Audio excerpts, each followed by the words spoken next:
else like to speak to this? Kim? Mr. Chair, I'll keep this really short. There was RC and RC. It's RC 131. I've heard it. Else like to speak to this? Kim?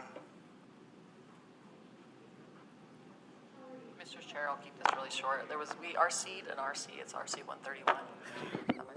She can't hear. Throughout this, that there is. Else like to speak to this? Kim? Today the Mr. day, Chair, I'll gentlemen. keep this really short. There was RC and RC. It's RC 131. Not even noticing it. All right, never mind.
All right, good morning, everybody. The time is 8:39. The day is Sunday, February 9th. We are going to go ahead and begin deliberations on our final group, Group 6, which is herring.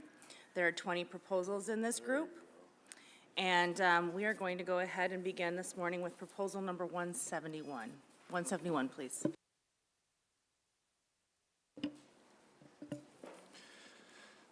Thank you, Madam Chair. For the record, Kyle Hebert, Herring Research Program Leader for the Southeast Region Division Commercial Fisheries. Proposal 171, 5AAC 27.160, quotas and guideline harvest levels for Southeastern Alaska area. Madam Chair. Move to adopt. Second. Staff comments, please. Madam Chair, Proposal 171 is a department proposal. It would do three things. It would reduce the maximum harvest rate from 20% to 15% in Sitka Sound. It would increase the threshold for allowing a fishery from 25,000 tons to 26,000 tons, and it would change the equation for setting the harvest rate so that the range is 10% when at threshold of 26,000 tons, which is equivalent to 30% average unfished biomass, up to 15% at 51,000 tons, which is equivalent to 60% average unfished biomass. And that's an overall reduction in harvest potential, shifting the range from 12 to 20% to 10 to 15%. The effect of the proposal would be to reduce potential harvest to levels to better protect the long-term protection of the stock from falling to low biomass or low productivity states. For decades, the recommended convention for Pacific herring has been to use a 20% harvest rate, paired with a threshold of 25% average unfished biomass. Recently, Recently, the department updated its analysis of average unfished biomass, upon which the proposed threshold of 26,000 tons is based, after considering recent results from British Columbia herring stock assessments, along with recommendations from broader studies of limit reference points for other prey species. The department concluded that lowering the maximum harvest rate to 15% and raising the threshold to 30% average unfished biomass is a prudent precaution. The results from Canada's Department of Fisheries and Oceans stock assessments suggest that harvest rates of 20% may fail to maintain some herring stocks from falling to low biomass or low productivity states, and that although harvest rates up to 20% could be adequate protection for some stocks, Alaska Department of Fish and Game does not do the same in-depth analysis that is conducted by DFO. And so we do not know if the Sitka Sound stock would be adequately protected until a comparable analysis could be done. It is expected that there would be some impact to the commercial fishery. At most, there could be a 25% reduction in GHLs, guideline harvest levels. However, because actual harvest has often been below the GHLs, the actual economic impact may be less than 25%. And I'd refer board members to RC2 table 171-2, where that information is presented for the last 20 years. The department submitted this proposal and supports it. Thank you, Madam Chair. Thank you, Mr. Carpenter. Thank you. So I'm looking at the overall Sitka herring biomass in 2024. It's pretty darn big. It's considered one stock. How many stocks were used in the Canadian analysis?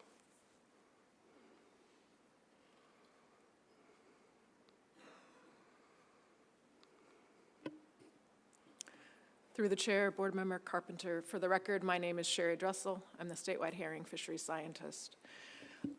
In British Columbia, they actually do what's called a management strategy evaluation, and they look at different harvest rates, and they do that for 5 separate stocks.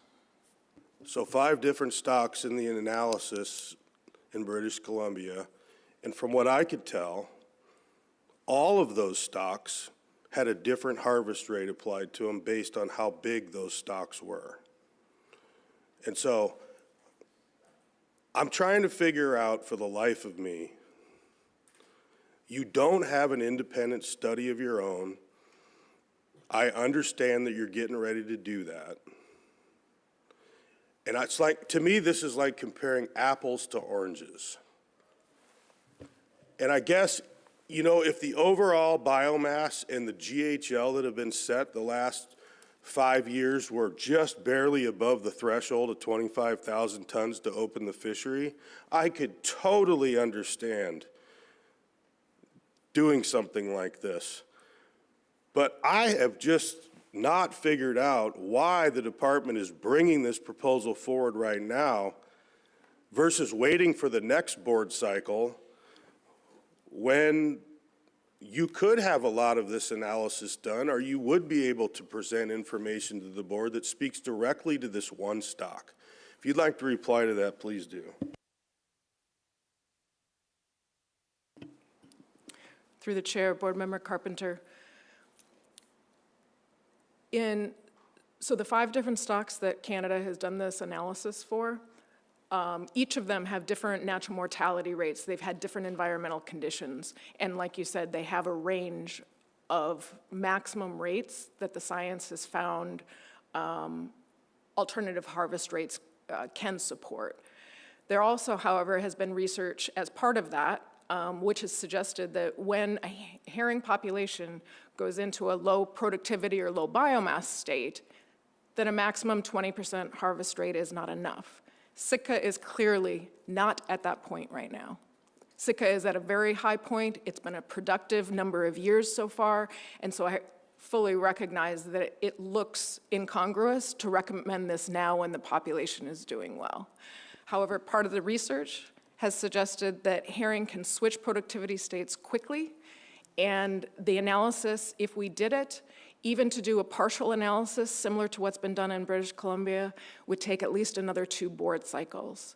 So knowing that herring can switch quickly, and we've also watched, the Strait of Georgia is their largest stock and likely the most comparable to Sitka in terms of productivity. The analysis for Strait of Georgia within the last 3 years has switched so that now the maximum harvest rate that they have found can maintain Strait of Georgia at this point is 15%. So thank you for saying that. And, you know, when I looked at this study, and I didn't read every single word, but I read as much of it as I could.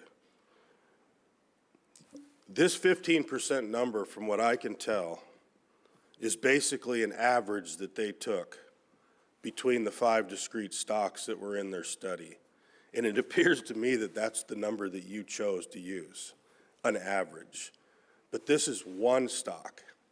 So why did you choose to do that? Through the chair, Board Member Carpenter, 2 reasons. The first one is that Strait of Georgia, which is the most comparable to Sitka, is now at 15%. The second one is that the range that they have found over their stocks, environmental conditions, and natural mortality rates has ranged from 0% maximum up to 20% maximum. So we didn't take a full average, but we did look at all of those, and 15% was also in the middle of those since we don't know what environmental states Sitka may face. So there were 2 reasons for those. And just a quick follow-up. So this applies to both 13A and 13B, am I correct? And one of those is the Craig Cloac pound fishery. Am I correct? Or am I wrong about that? Through the chair, Mr. Carpenter, for the record, Troy Tinas, there is, there's 2 different areas there. What you're talking about for the Craig pound fishery is in 3A, 3B. It's a different district entirely and set with a different, it would fall under the next proposal. We're discussing harvest rates. This is specific to the Sitka area. Okay, thanks for clarifying that. Other board discussion, Mr. Swenson. Has Canada's herring,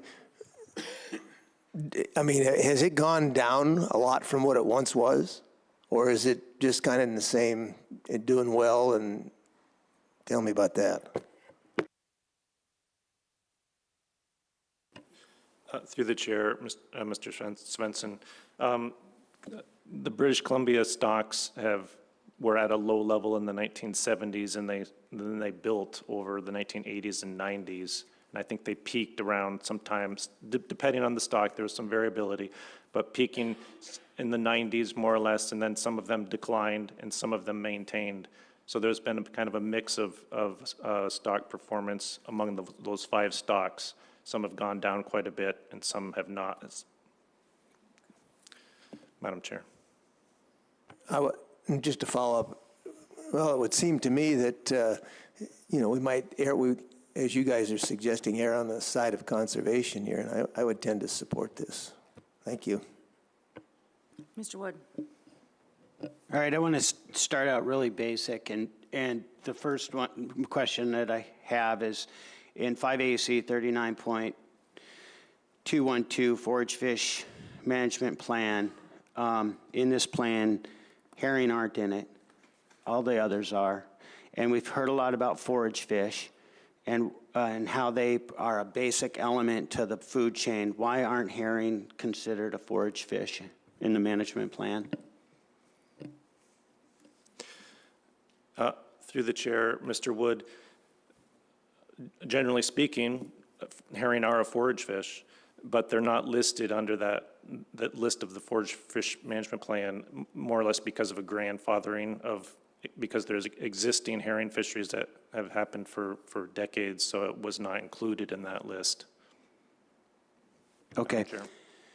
I'm not that familiar with herring per se. I did a trip down here last spring in May for 4 days, and I kind of hung out in Sitka Sound at the peak of the spawn and got a sense of what it all looked like, and it really kind of blew my mind.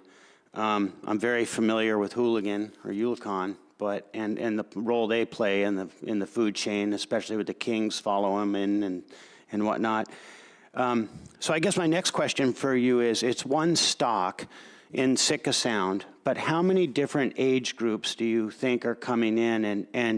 And of those age groups, which ones are the spawners and which are the ones that seem to be getting targeted the most? This is 3 separate questions in the commercial fishery.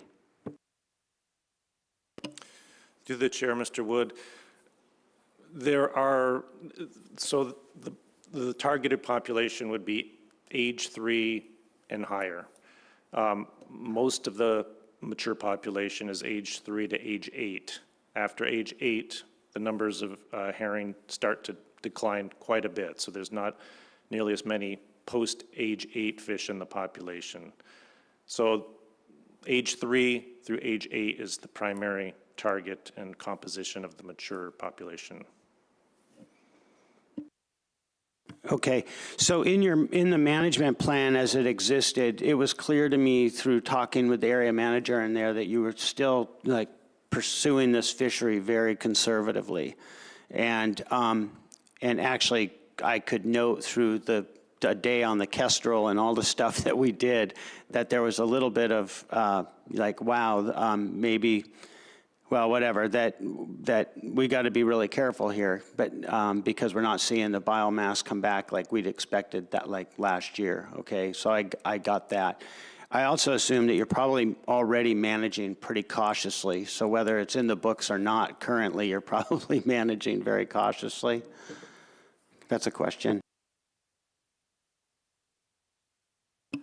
Through the chair, Mr. Wood, you're correct in that assessment is that we do have the forecast, and that takes place before the season. We look at the caveats of that forecast, and it's explained well to us by my colleagues to the right.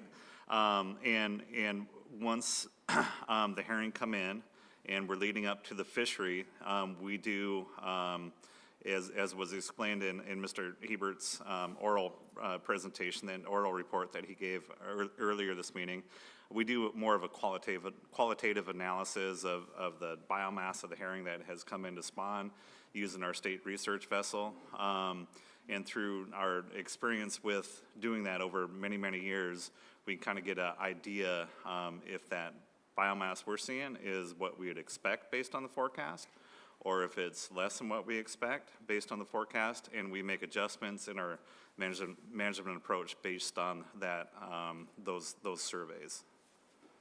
Okay, thank you. Yeah, and I also recognize that market dictates how much they're going to harvest. You know, so if there's not much of a market, they're not going to hit a GHL or that's there, and they haven't, or they haven't been. I don't know what percentage they've actually been taking out from their GHL. You might be able to throw that out there, but the harvest has been relatively, well, not even coming close based on the market right now. There's only so much that they can do.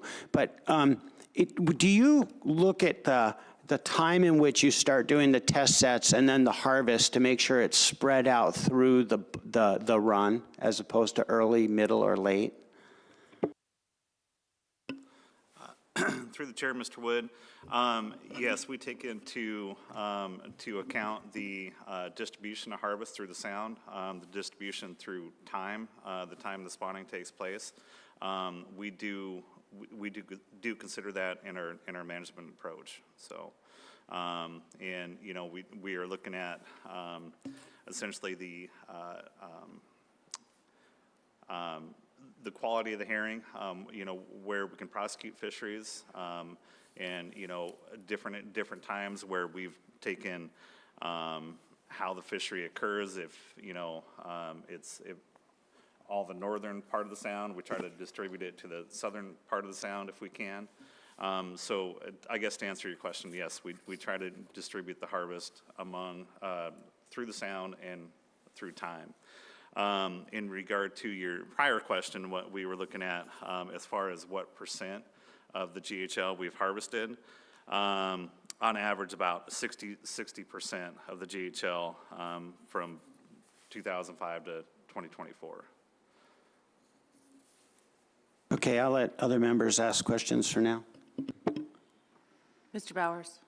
Thanks, Madam Chair. I just wanted to make a few remarks on the forage fish management plan since Mr. Wood asked about that. So as Mr. Hebert mentioned, you know, herring are not listed as one of the species in the forage fish management plan, but for the species that are listed in the plan, you know, the intent of that plan is to prevent fisheries from occurring on those species unless the board has otherwise authorized them. So there are a couple of smelt fisheries around the state that the board has authorized, and that's one of the species. There's 9 species groups listed in the plan. So I just wanted to provide that background for you. Thank you. Thanks, Forrest, for that. I understand it, but it is kind of a glaring omission when we think about, you know, the role of herring in the ecosystem and the trophic sort of relationships. Are there genetic sampling that occur on these stocks throughout the season, or on the stock, I should say, in Sitka Sound? Madam Chair, there's not currently studies underway, but there have been some genetic studies in the past on herring in Southeast Alaska and the Gulf of Alaska. Those earlier studies have been able to separate, show genetic differentiation between on the scale of Southeast Alaska from British Columbia, from Puget Sound, on that level. Some later studies have been focused more on just Southeast stocks, and there hasn't been a comprehensive study that's looked at all the stocks, but there have been some studies that included a genetic component that may have looked at 2 or 3 different stocks in the region. They found differences genetically in some cases, not genetic differentiation in other cases, so it's kind of unclear what the genetic relationship is just in Southeast alone. So there's been no finding that Sitka Sound has had separate genetic components. When were those genetic studies done, or when was that sampling done? You mentioned in the past, but I'm just kind of getting a reference. I think, Madam Chair, the earlier studies those were, I think, in the 1980s to 90s, but the more recent ones were I think in the mid-2000s, late 2000s even. You know, I'm just, and how do they differentiate between the stocks in Canada that you mentioned, the 5, or you and Member Carpenter that we're having a discussion about? How are those differentiated and considered in the study?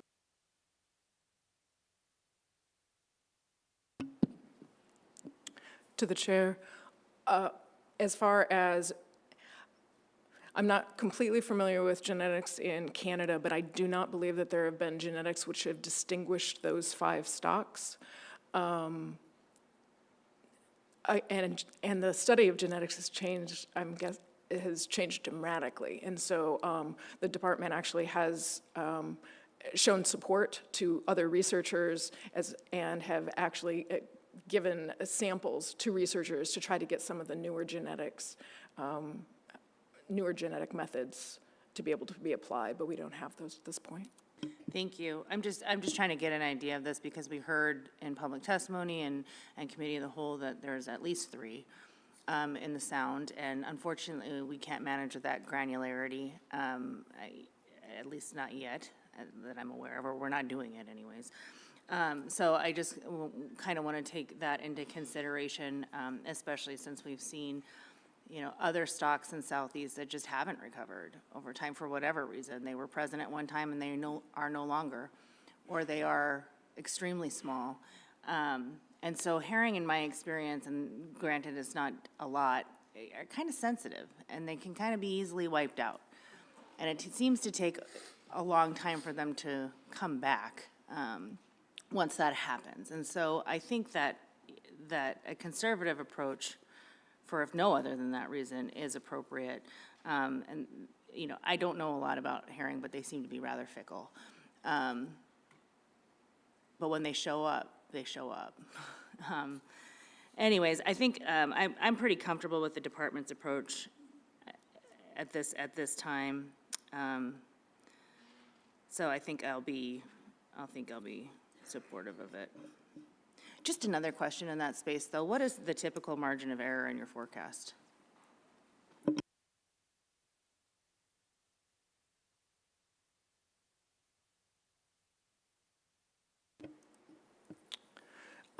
Through the chair, or to the chair. Actually, just this year, we have developed confidence intervals on our estimated mature biomass and our forecast for the first time. And it would take me a moment to look those up to give you a range, but that is information that I could get for you. Okay. Mr. Wood.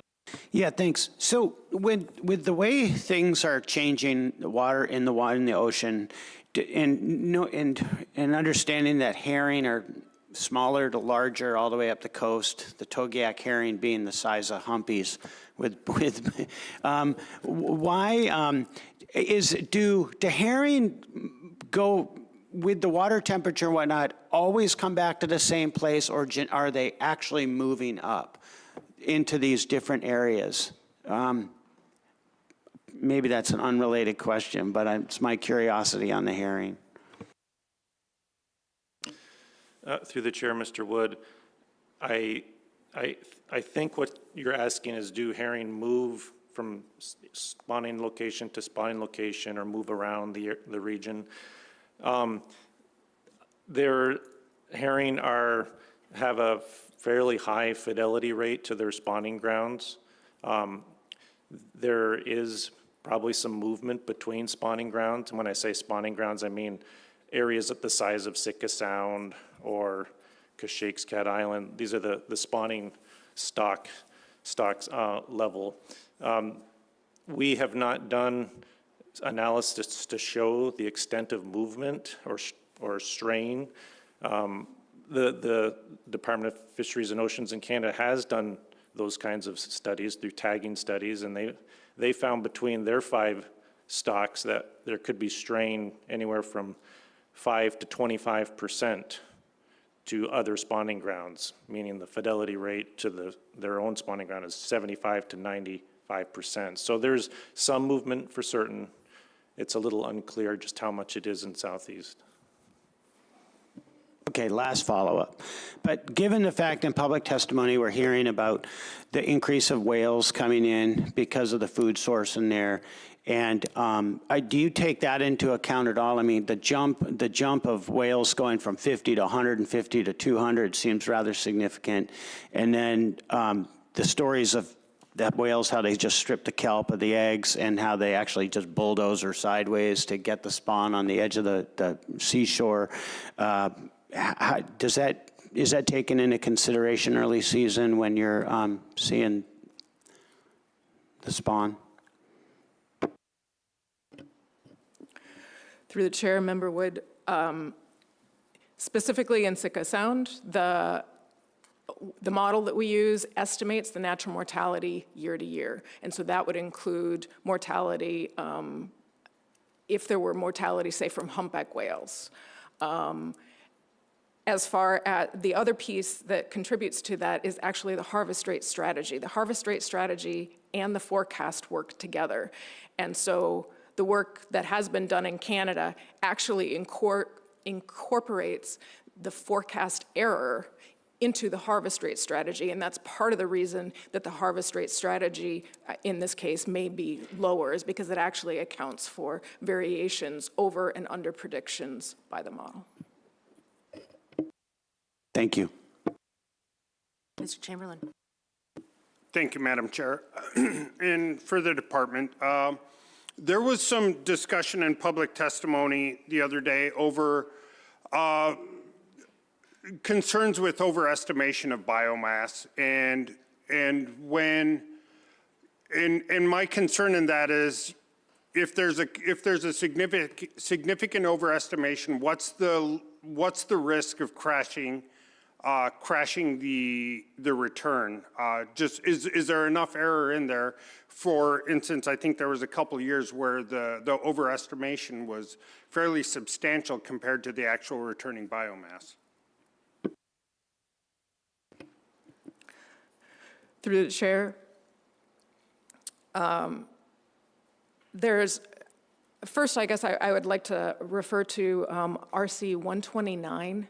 That was something that the department put in that looks at, there's 4 different graphs. It looks at the percent over and under estimate, and it also looks at the exact magnitude of that. So there are 2 bar graphs, I believe it's figure 3 and 4, that are probably worth looking at. And so,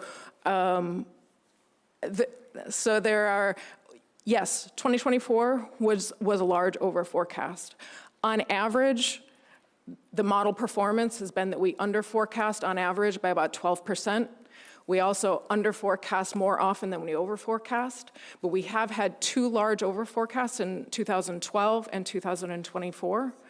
The harvest rate strategy is actually part of, it's in response to these over and under estimates. So in other words, it looks at, on average, how do you do over time, and can your harvest strategy safely account for times when you over forecast? The other thing that I think goes specifically to your question is that you will see in actually any of those first 3 graphs that as the biomass goes up, as your estimate goes up, the variability goes up. That's a statistical concept, and that's what you would expect. And so you'll see in the figure 3, you'll see that the overestimate was the largest in terms of tons. If you look at figure 4, or the last figure, you'll see that if you look at proportion of the biomass, you really do get a different picture. It's still a large over forecast, but it's not the same, I guess, in terms of tonnage. If you take the amount that we over forecasted off, so you would still end up with, and I think Mr. Hebert may be able to speak to this, but you still end up with a biomass that is one of the top 3 or 4 that we've estimated in Sitka Sound. The remaining fish would still be a biomass that's one of the top 4 in Sitka Sound over the last 50 years. Thank you. I think given that sort of significant overestimate in 2024, I think we got lucky that their fleet, that the market just wasn't there and the fleet didn't go out and hammer them. What could have been the impact, future impacts if they had?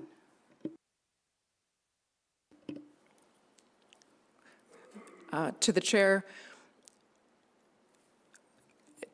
2024, it was a bit of a perfect storm. There was a great deal of uncertainty in our egg estimate. There was also a great deal of uncertainty in our age composition. A large age 3 year class came in and the environment changed.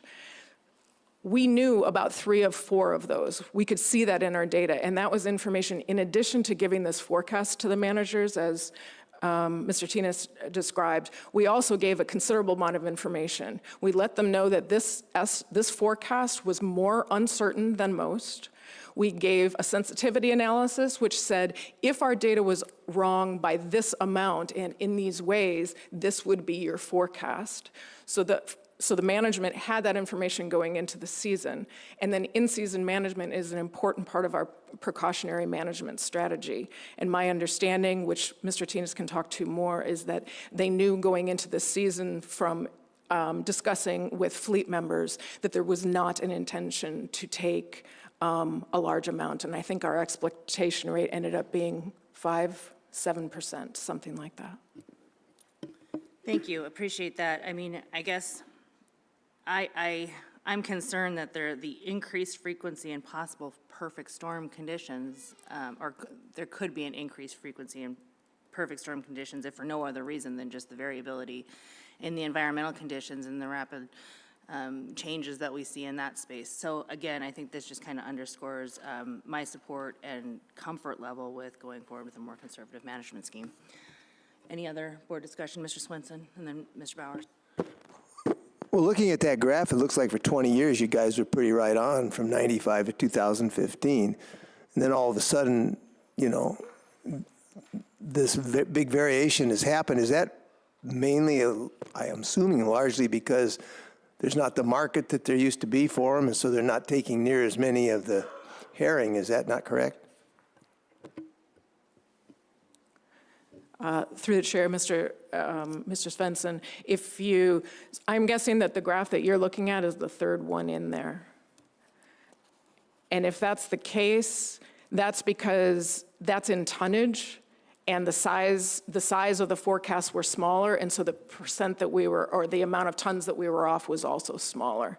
If you look at the last graph, it shows that there's actually, it goes up and down, and that's because it's relative to the size of the population at that time. I was looking at the first graph and that's what I was looking at that variation. Okay, thank you. Mr. Wood. Yeah, thank you.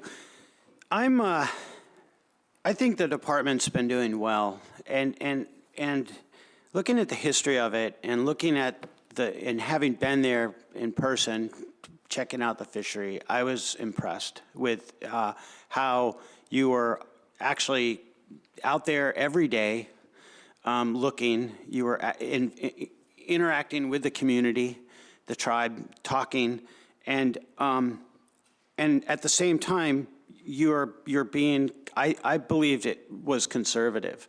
And so I really, when I saw this, I approached it as why more? Because, I mean, you already appear to be very conservative. However, some other proposals in here reflect that you may not be, the feeling is you may not be conservative enough. I'm not sure I can go that far. Given the fact that this is a forage fish, whether it's in the book or not, and things are changing as much as they are, I do appreciate the caution that the department is working with here. I also thought to myself last year, if they did hit that GHL on a year when it didn't come back like you thought, that would maybe not be so good. So anyhow, I applaud what's been happening already. I think it's the other perfect storm is there are fish here. Everybody's getting fish as opposed to not and fighting more over them. But nonetheless, I think caution is needed or needs to continue. So I support this, what the department's recommending. Mr. Carpenter. I'm going to be brief, and then I'll do the costs. The way this proposal is written, there's very similar characteristics within this proposal that the department brought forward that were submitted the last 2 board cycles from somebody else that you didn't support both of those times. It's very strange to me that it's happening now, because I know that information in Canada was available when you took the position that you're not taking today. So, having said that, I don't see that there's any reason that this should go forward at this time. I mean, my real thought is that this should be tabled and that the board should consider this in the future when the department could present information about the Sitka Sound discrete stock that is really not the same as the study information that's in the Canadian report. Sacro fishing will never be the same. The Sitka sacro fishery today is never going to be the way it was 15 years ago. When you look around the state at Sitka, Prince William Sound, there's a new population of herring that's exploding in Kayak Island in the North Gulf Coast. Kodiak, Dutch Harbor, Togiak has the biggest biomass it's ever seen with zero harvest. There's obviously something going on in the ocean that is making the productivity of these herring do very well. And it's not just happening in one spot. So, I don't see any reason why this should move forward at this time. I know the chair doesn't like to table things, but I do think that it's very inappropriate that you bring this proposal forward because the board has been criticized before by creating OEGs for king salmon and sockeye out of thin air. And in my opinion, this is exactly what the department is doing right now. So I'm not going to support this, and I'll do cost.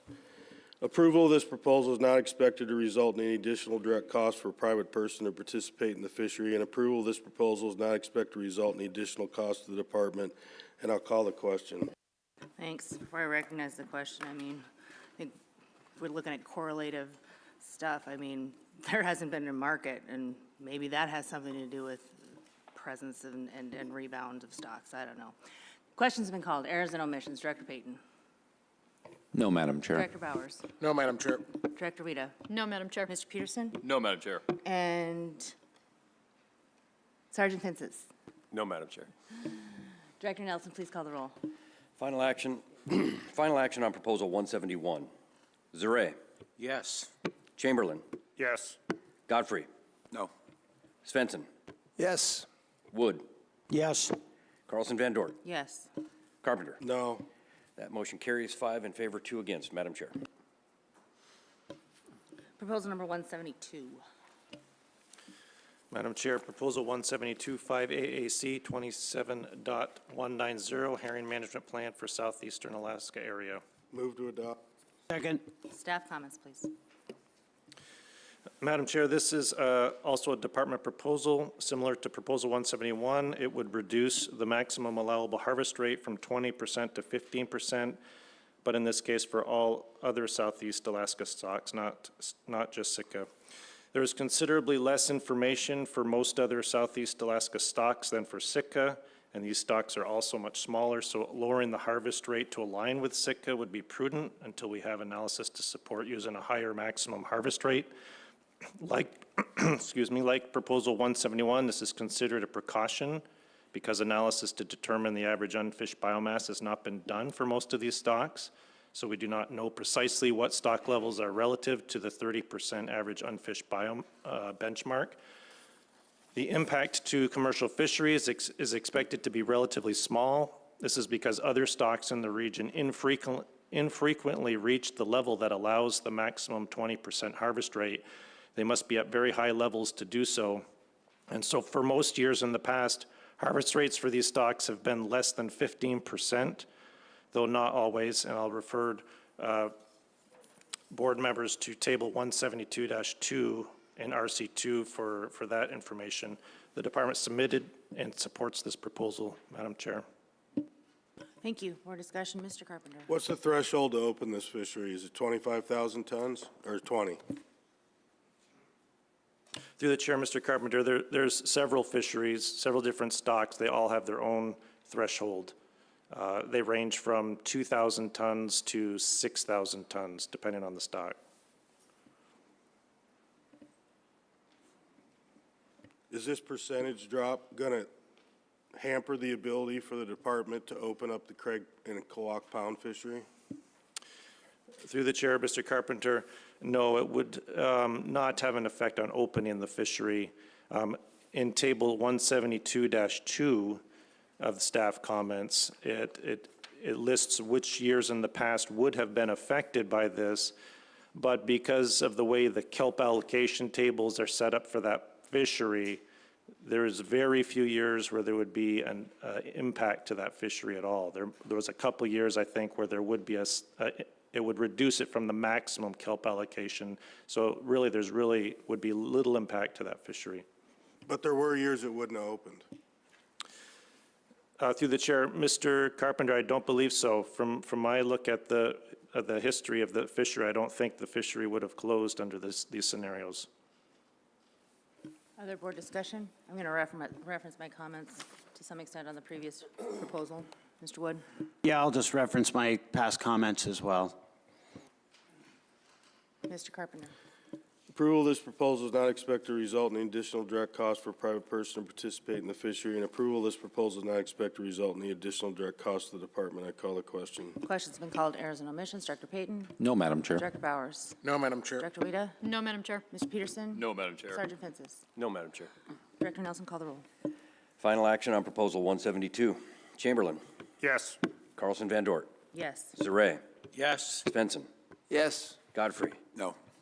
Carpenter. No. Wood. Yes. That motion carries 5 in favor, 2 against, Madam Chair.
Thanks.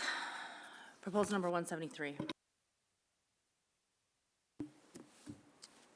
Madam Chair, for the record, Troy Tinas, Area Management Coordinator for the Division of Commercial Fisheries, Proposal 173, 5AAC, 27.160, quotas and guideline harvest levels for southeastern Alaska. Madam Chair, I move the board take no action on Proposal 173 based on the action on Proposal 171. I second that and ask for unanimous consent. Hearing no objection, the board will take no action on proposal number 173. Proposal number 174. Madam Chair, Proposal 174, 5AAC 27.160, Sitka Sound Commercial Sacro Herring Fishery. Madam Chair, I move the board take no action on Proposal 174 based on action taken in Proposal 171. I second that and ask for unanimous consent. Hearing no objection, the board will take no action on proposal number 174. Proposal number 175. Madam Chair, Proposal 175, 5AAC 27.195, Sitka Sound Commercial Sacro Herring Fishery. Move to adopt. Second. Staff comments, please.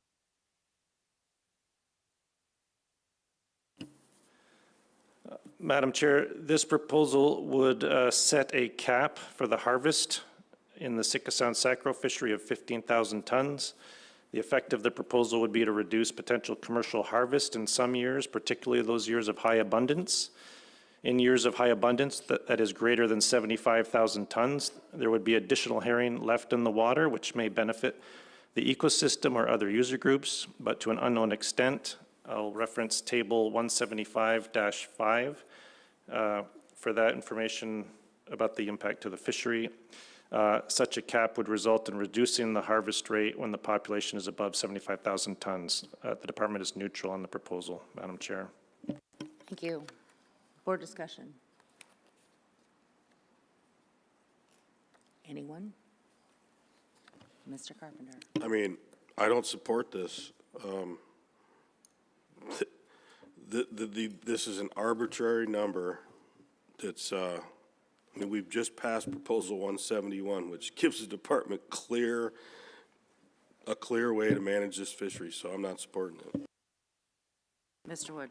Yeah, I'm going to say the same thing. I mean, the department's managing this fishery. That's what we're giving them credit on that. And not only credit, but we're seeing that it's been being done well. And I'm not inclined to just put a random cap on something. Thank you. Thank you. I agree with my fellow board members and their comments.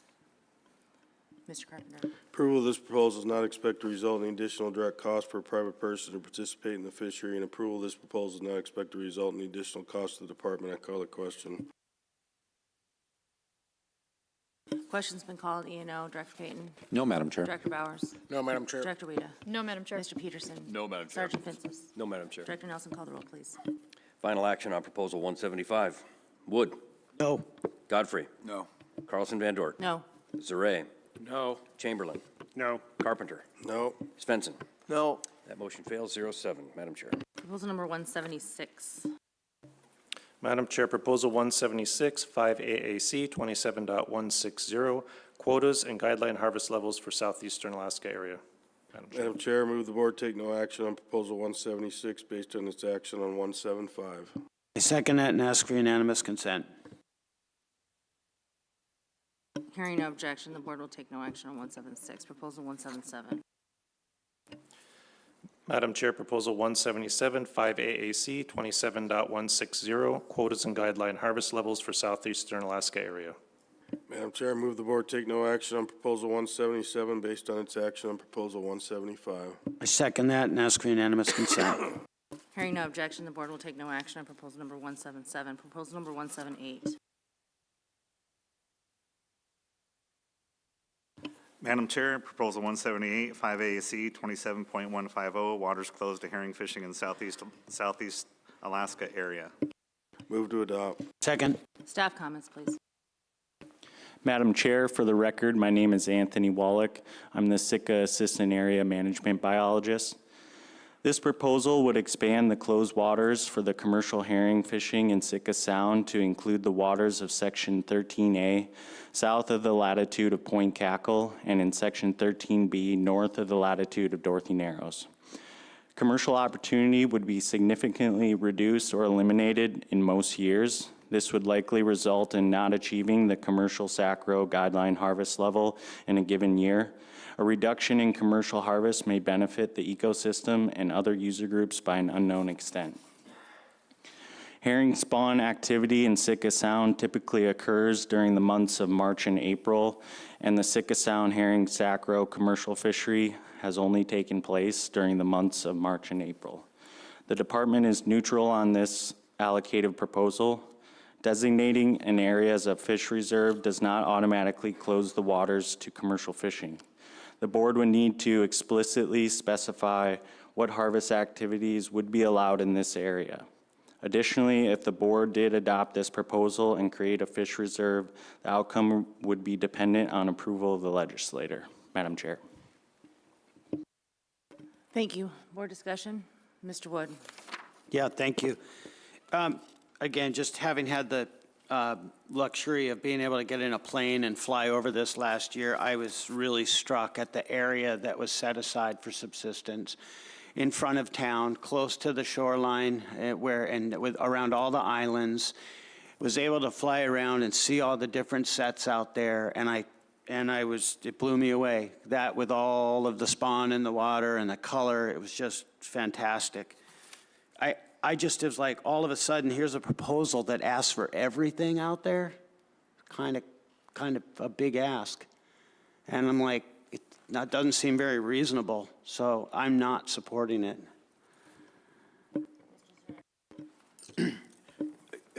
There were no ACs in favor of this, and there were 2 opposed, and for the record, thank you. Mr. Carpenter. Yeah, I'm going to go ahead and go through the subsistence review for this particular area. I will reference my comments from yesterday specific to this, but just a couple of points. This isn't a non-subsistence area, no. Is this customary and traditionally used for subsistence? Yes. The board has determined that herring and herring spawn in the waters of 13A and 13B north of the latitude of Aspid Cape are customary and traditionally used. Can a portion of stock be harvested consistent with sustained yield? Yes, it can.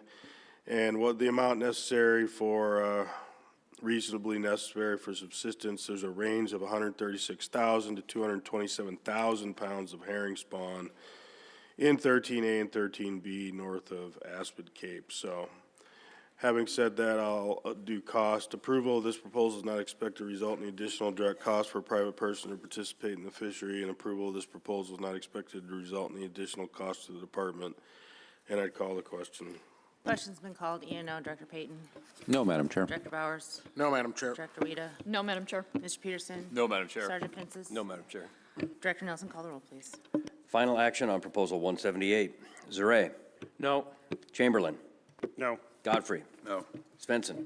No. Wood. No. Carlson Van Dorn. No. Carpenter. No. That motion fails 0-7, Madam Chair. Proposal 179. Madam Chair, Proposal 179, 5 AAC 27.150, waters closed to herring fishing in southeast Alaska area. Madam Chair. Move to adopt. Second. Staff comments, please. Madam Chair, closed waters for the commercial herring fishing in Sitka Sound would be expanded by approximately 0.5 square nautical miles and would include the waters of Permisila Bay. The reduced fishing area may result in not achieving the commercial SACRO guideline harvest level. A reduction in commercial harvest may benefit the ecosystem and other user groups by an unknown extent. Permisila Bay is a known subsistence harvest area and can be important for providing harvest opportunity. Since 2015, the commercial herring SACRO fishery had openings in the proposed closed waters in 4 out of the 10 years.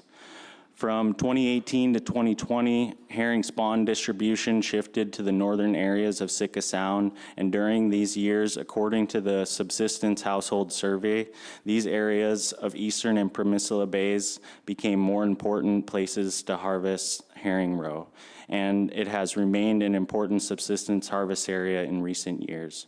The department is neutral on this allocative proposal. Madam Chair. Thank you. More discussion, Mr. Carpenter. Thank you. Not sure which one of you can answer this question, but so when I look at the amounts reasonably necessary for herring spawn, it's a pretty big number, and I'm wondering if that number is broke down specific to this bay. Is there any way to maybe tell me the amount that's being harvested in all of Sitka Sound? And then if you have a breakdown for this bay, if you could tell me that number. Through the chair, Member Carpenter. The amount being harvested through all of Sitka Sound, you can find on page 275, figure 179-2. And it ranges, going back to 2002, anywhere from, looks like a little over 350,000 to a low in 2020 of, I think it was around 20,000 pounds. The ANS is set for all of the Sitka Sound area for the entire C&T area. Do you have a breakdown of just the bay that we're talking about? Do you have any idea through harvest information how much of that is being harvested in that one spot? Sure. Through the chair, Member Carpenter. The harvest amounts that are in the chart are estimated to account for the harvesters that we don't talk to, that we know are out there harvesting. So we don't have that, we can't do that same level of analysis when we get down to an individual level. So I have some reported harvests within Permisila Bay, but it's also, it would be just a minimum. It's not an estimated account, so. Thanks. Mr. Godfrey. Can the department tell me how many miles of spawn were observed last year in closed waters?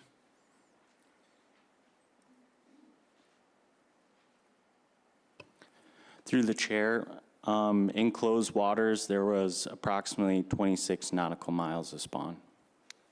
Thank you. I'll be opposed. Mr. Wood? Yeah, thank you. I recall flying over this, even poking our nose into it actually on the Kestrel, and saw 2 sets in there at the time. Having talked to harvesters, it sounds like there's even areas in this bay that they don't want to put their branches because the eggs could end up smelling kind of sulfury, was what one person even said to me.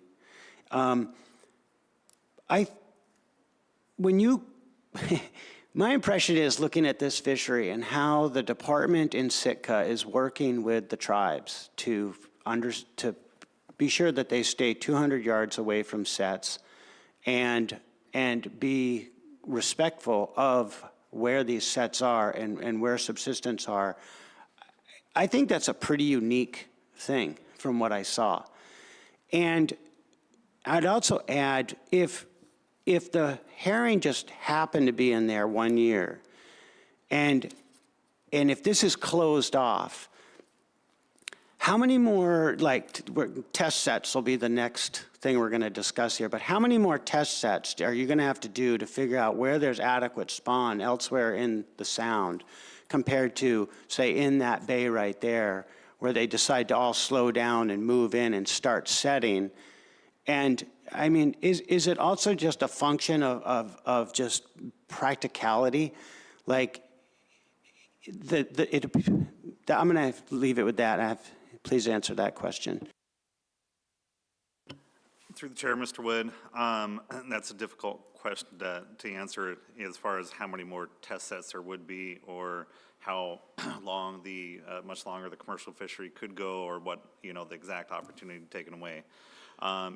Would be a reduction in area, and in some years it could result in the reduction of areas we could test set or look for herring, but it's variable amongst years. Thank you. And when was the last commercial opener in there, in Promsilla Bay? Through the chair, Mr. Wood, the last time the area was open was in 2021. However, nobody fished in there at that time. In 2017, 2018 season, or 2018 was the last year there was any measurable harvest in that area. Okay, thank you. I just, having seen the 16 square miles of terrain that have already been set aside for subsistence only, I mean, I realize that things are changing, and sand and all that can, influence the eggs. Sulfur taste can influence the eggs, but still, to totally isolate another area off to a user group seems to be a little bit beyond. I got a couple comments. I guess, what's the relative area of where the commercial harvest can occur? What is the space that they can fish in? I mean, I'm looking at this map, and I mean, if we're looking at relative sizes here, it looks like, and these seiners can move around and are highly mobile. Seems like they've got a lot of opportunity and alternatives. I don't know, Mr. Tunis? Madam Chair, if we're referring to the figure 178.-1 is probably the best representation we have that's readily accessible to the total area that harvest can occur in. And you can see the lines there from Point Cackle all the way down to Aspid Cape. However, I would say that in most years, the majority of the harvest occurs more in the central part of that area, in the Sitka Sound proper. And we do have fisheries that have occurred up in Salisbury Sound, and fisheries that have occurred down in the lower part of the area that can fish in Windy Pass, Crow Pass, Redoubt Bay, and that. So you're right. It's the commercial fleet is mobile, and we also look to distribute the harvest through the sound too. Yeah, thank you for that. I mean, I'm a bit torn on this one, frankly, because I recognize that this area has become more important for subsistence use, especially as of late. We heard that just from the department and also through pretty extensive public testimony in the space. It's a small area, it's not a lot. That being said, I mean, when you close waters, fish have tails, they're gonna move. So they could be there 1 year and it might be useful, and then, 2 years later, it's not, and then is the question, oh, we come back and ask for more closed waters. This is a fairly discrete space, and just looking over, my experience in Southeast Alaska and some of the actions that the board took, what seems like 1,000,000 years ago last week, I mean, it is not uncommon for the board to recognize, heavily used local harvest areas, and restrict commercial activity in them. So I could probably go either way on this. I'm leaning towards supporting it, because of the amount of, local knowledge that was shared around the space and its harvest use at this time, but I'm interested in other board member impressions. Mr. Zaray. Thank you, Madam Chair. For the record, the Sitka AC and well over 100 public comments in favor of this, and the Petersburg AC and about 10, little over 10 public comments were opposed. Thank you.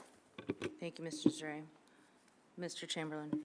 Thank you, Madam Chair. I'm likewise slightly leaning yes on this one. I do have some concerns over how often we're going to be adjusting a closed area in the precedent this sets, but if the fish are shifting, that's something we should take into consideration, but I do have some concerns over having to shift this every cycle. To do that, I would prefer some consistency, but the fish don't operate at our convenience, so I have to also understand that. I'm slightly leaning yes as well on this one, but it's very close for me. To that point, yeah, I mean, there is opportunity to adjust it if things change, and they always do. So it would be a very simple proposal, in my opinion, to open it back up. Mr. Swenson, then Mr. Godfrey. I would tend to agree with Mr. Wood. There's quite a bit of closed, and once you close more areas, I don't know, where does it stop? And the fish may be there, they may not be there. You go the other way too and say that if they're there, well, then you could do something to open it or close it, but you can go either way on that to be able to change that. So I'm leaning to a no on this. Mr. Godfrey. Yeah, during public testimony, somebody recited all of the adverse actions taken by the department and or the board over the last 15 years, and it's been a steady chipping away. Drip, drip, drip, drip, drip, drip. The amount of water that's already closed to them is substantial. And I would also, interestingly enough, Mr. Chamberlain just cited, made a comment about having to keep moving where the fish are moving and closing areas accordingly, which is true. And you said that, fish do have tails and they do swim and relocate. And I find Mr. Chamberlain's point more compelling than he did, because that's another reason I oppose it while he's vacillating there. But he makes a good point, and I hadn't thought of that, and I think that's less than ideal. Mr. Wood. Yeah, okay, two things. One is, it's been my understanding, listening about how this fishery works, is if the fish going into these bays isn't just a one and done. Like one day they can be in there, they can fish it, the next day it'll fill right back up again. And it'll keep coming back. That being said, I don't think it's like, oh, they're there and then they're never back there again, even within the season. Secondly, I'd like to note the allocative criteria here, allocation criteria. I mean, first of all, subsistence has priority, but they still can go over there at any time. No one's keeping them out. The history of each personal use, sport, guided sport, or commercial fishery, they both have been in there being managed throughout, statehood. The number of residents and non-residents who participate in each fishery in the past, the number of residents and non-residents, and the number of residents that can reasonably be expected to participate in it. The residents are able to go over there at any time and use that fishery. The importance of each fishery for providing residents the opportunity to obtain fish in personal use and family consumption. Yes, I believe that's happening currently and will not be limited, whether it is, isolated from another user group. The availability of alternative fishery resources. Yes, it's commercial fishermen can move around, and then they can, and they have the ability to move other places, more so than residents. That is for sure. But sometimes you might move them out of an area of high density to an area of lower density and potentially have more impact. And then the importance of each fishery and providing recreational opportunity. Clearly, I don't think it's just recreational, but it's people that live in Sitka do go out and set branches as well. And I would say the importance of each fishery to the economy of the state. And so the commercial fishery, this commercial fishery has proven to be important to the economy of the state. So with that, I'll just leave it with that. I'm leaning towards no on this, and Listening to the discussion, I'm leaning harder yes at this point, frankly, especially in going through that allocation criteria. So the Sitka AC supported, after 3 meetings I heard, ended up supporting this 10-4. And it was a recognition that through their surveys, that it has become one of the most used areas for subsistence. And I would argue that the subsistence economy of this state is well demonstrated with this particular fishery. In fact, it's probably one of the most impactful and expansive subsistence economies in this state. These eggs that are harvested in this sound, in the closed waters area, and in Peninsula Bay, which, again, the public testimony has demonstrated is being more heavily used and is very important to the community for subsistence harvest, goes all over the state of Alaska, from Barrow out to Dutch Harbor. I know that it's gone to Kodiak. I've gotten eggs myself and sent them out down the peninsula and to the southwestern part of the state. So it's not just, at this point, I think this one is a really exceptional circumstance of this subsistence economy of the state of Alaska, and not just what is a partially used 4 out of the last 10 years commercial area. Like I said, I think the more I've listened to this discussion, the more hard over I've become, yes, that this is important.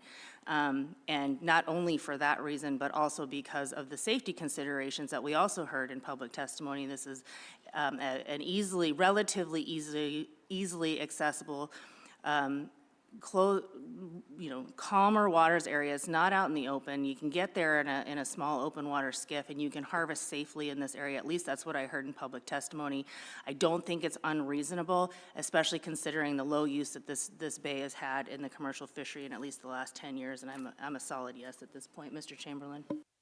Thank you, Madam Chair. I think Mr. Wood's comments have swayed me a little more to the yes on this one, and so as I speak, maybe I'll sway Member Godfrey harder to the no. But the cultural and subsistence components of this herring fishery cannot be understated. We had herring eggs out in Antioch when I was a kid, and that was a big deal for that, and it does a lot to bridge a lot of the gaps between communities throughout the state, and I am 100% on board with that. And so when it comes to that allocation criteria, boy, that swings it hard into the yes. I would like to alleviate a lot of concerns. I think I would recommend to the public and potential proposers, if you are going to ask for additional area, maybe look at giving up some ground on the back end, just so it doesn't seem like a territorial grab. But given how very important this is, I understand what these resources mean to the people and to the subsistence users, and so with that, I'm a fairly solid yes now. Thanks. I'll also just reference allocated criteria number 4 with the availability of alternative fisheries resources. There's not a lot of egg harvest that happens anywhere else in the state. And that's really important, I think, and should be underscored in this discussion. Mr. Wood. Yeah, I'd just like to point out that nobody here is advocating restricting subsistence in this bay. It's still open continually throughout the year.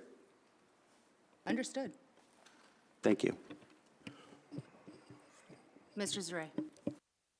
Yeah, in my notes, I have a lot of notes of the many people that testified in favor of this proposal. And, you know, I don't just want to keep adding, you know, areas of protection, but this one seemed really unique, and the reasons I heard for protecting it more for subsistence were considerable, and I'm definitely I'm going to be voting yes on this one. Thank you. Thank you. I will also reference RC 126 that I submitted, which is a very, I think, conservative map of where these eggs are distributed. It only accounts for the state of Alaska, but I know also through public testimony and personal experience that these eggs go to all points south and connect former Alaskans with their home. So any other board discussion? Mr. Carpenter. Yeah, I haven't chimed in on this, so I'll say a little bit. You know, obviously, we went through the subsistence criteria. This is obviously an important place for people to provide for subsistence uses, but when I look at the amount of commercial harvest that's actually taken place in there over the last 7, 8, 9 years, it's minimal at best. I did hear in committee of the whole and both in public testimony that people are currently going in there and utilizing this area for subsistence. So my takeaway from that was that there wasn't really a conflict necessarily, and that this was an area that's currently open throughout the spawn to be able to go in and gather your subsistence eggs.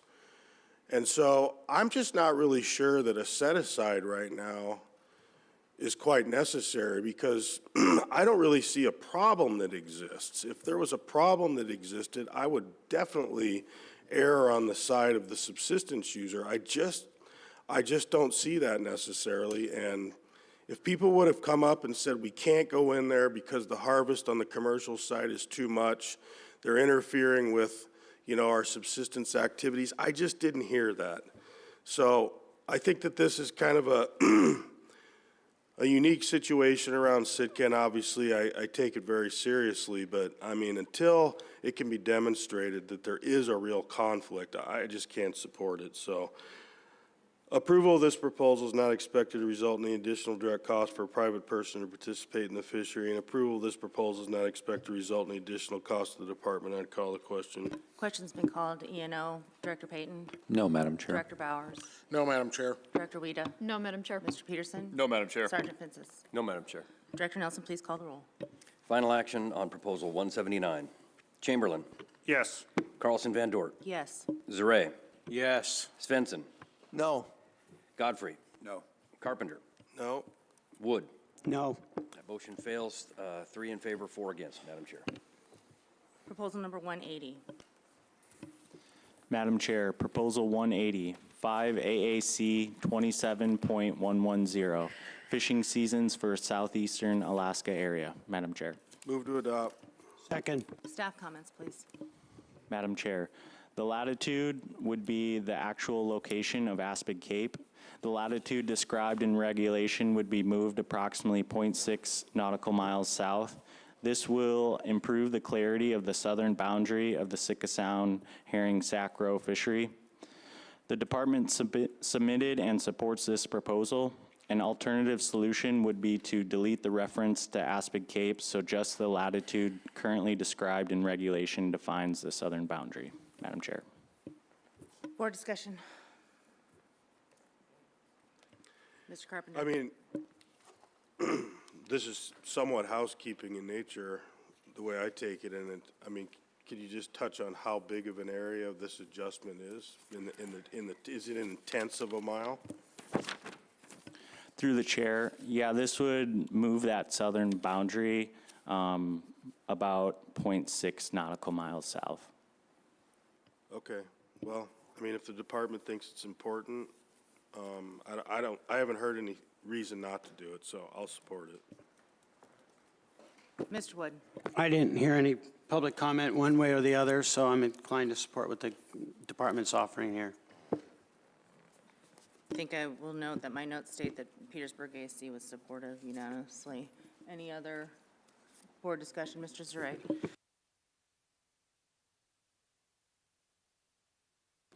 Excuse me. Madam Chair, 3 ACs were in favor and none were against. Mr. Carpenter? Approval of this proposal is not expected to result in any additional direct cost for a private person to participate in the fishery, and approval of this proposal is not expected to result in any additional cost to the department. I call the question. Question's been called. DNO. Director Payton? No, Madam Chair. Director Bowers? No, Madam Chair. Director Weta? No, Madam Chair. Mr. Peterson? No, Madam Chair. Sergeant Fences? No, Madam Chair. Director Nelson, call the roll. Final action on Proposal 180. Carpenter. Yes.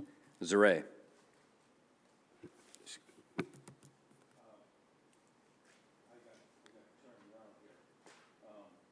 Turn your microphone on, please, Mr. Zare. Okay, in favor? Yes, that's a yes from Zare. Godfrey. Yes. Yes. Carlson Van Dort. Yes. Wood. Yes. Svensson. Yes. Chamberlain. Yes. Motion carries 7-0, Madam Chair. Proposal number 181. Madam Chair, Proposal 181, 5 AAC 27.195, Sitka Sound Commercial Sacro Herring Fishery. Madam Chair. Madam Chair, I move to adopt Proposal 181 with substitute language found in 196. Second, and ask for unanimous consent. Hearing no objection, the board has before it the language in RC 196 in lieu of the original proposal 181. Staff comments, please. Madam Chair, the substitute language is found in RC 196 would request that there is to maintain a log of number, size, and location of release sets and allow no more than 3 release sets in one day during commercial opening. The department does have some concerns with this, and I believe Mr. Peterson has something to add to it as well. Madam Chair. Mr. Peterson. Yeah, Madam Chair, the maintenance of a log number, size, and location of release sets is either administrative or data gathering, which are both under the authority of the Commissioner. Specifically in 1605-050, the gathering of data is statutorily committed to the discretion of the Commissioner. Putting limits on test sets, provided it's connected to some fishery, development of the fishery type reason, would be within the discretion of the board. Thank you, Mr. Peterson. Understood. And I recognize that we can't compel the department to create programs or do particular logbooks, especially if it is going to have a fiscal impact on the department. The board does it from time to time and has been exceptional in my experience. I think we did it once at a Aleutian Islands area meeting a couple of years ago. But I do think that there is valuable information to be gathered in that space. I am less concerned with the 3 release sites in one day during a commercial meeting. I think that's my error, and when the substitute language was drafted, it was my intention just to capture the maintenance of a log number, size, location of the release sets. So if that makes it more palatable to the board, I would entertain that amendment. But I do recognize that we don't have that necessary authority, but it is essentially a request. Mr. Carpenter. I don't actually have much problem with the request. I think that passing or not passing this proposal and just putting on the record that the board feels that they would like to have this information gathered if it's there's no undue burden put on the department, could potentially satisfy some of the people that are, you know, looking at this information from Sitka, and it could also be an important thing to, you know, have some recorded information of as time goes on and management changes. So I'm going to vote this down just because I think that would be my position. Other board discussion? Mr. Wood? Yeah, for the department, I'll just revisit the questions I had before. When the test sets that you're doing, are you taking into consideration, like in the bays, when how the fish are actually moving and slowing down? Like having seen the sonar from the Kestrel, and are you looking for a certain number of fish or the speed, or if they're slowing down in a certain area that make you say, oh, now's the time for a test set in this area?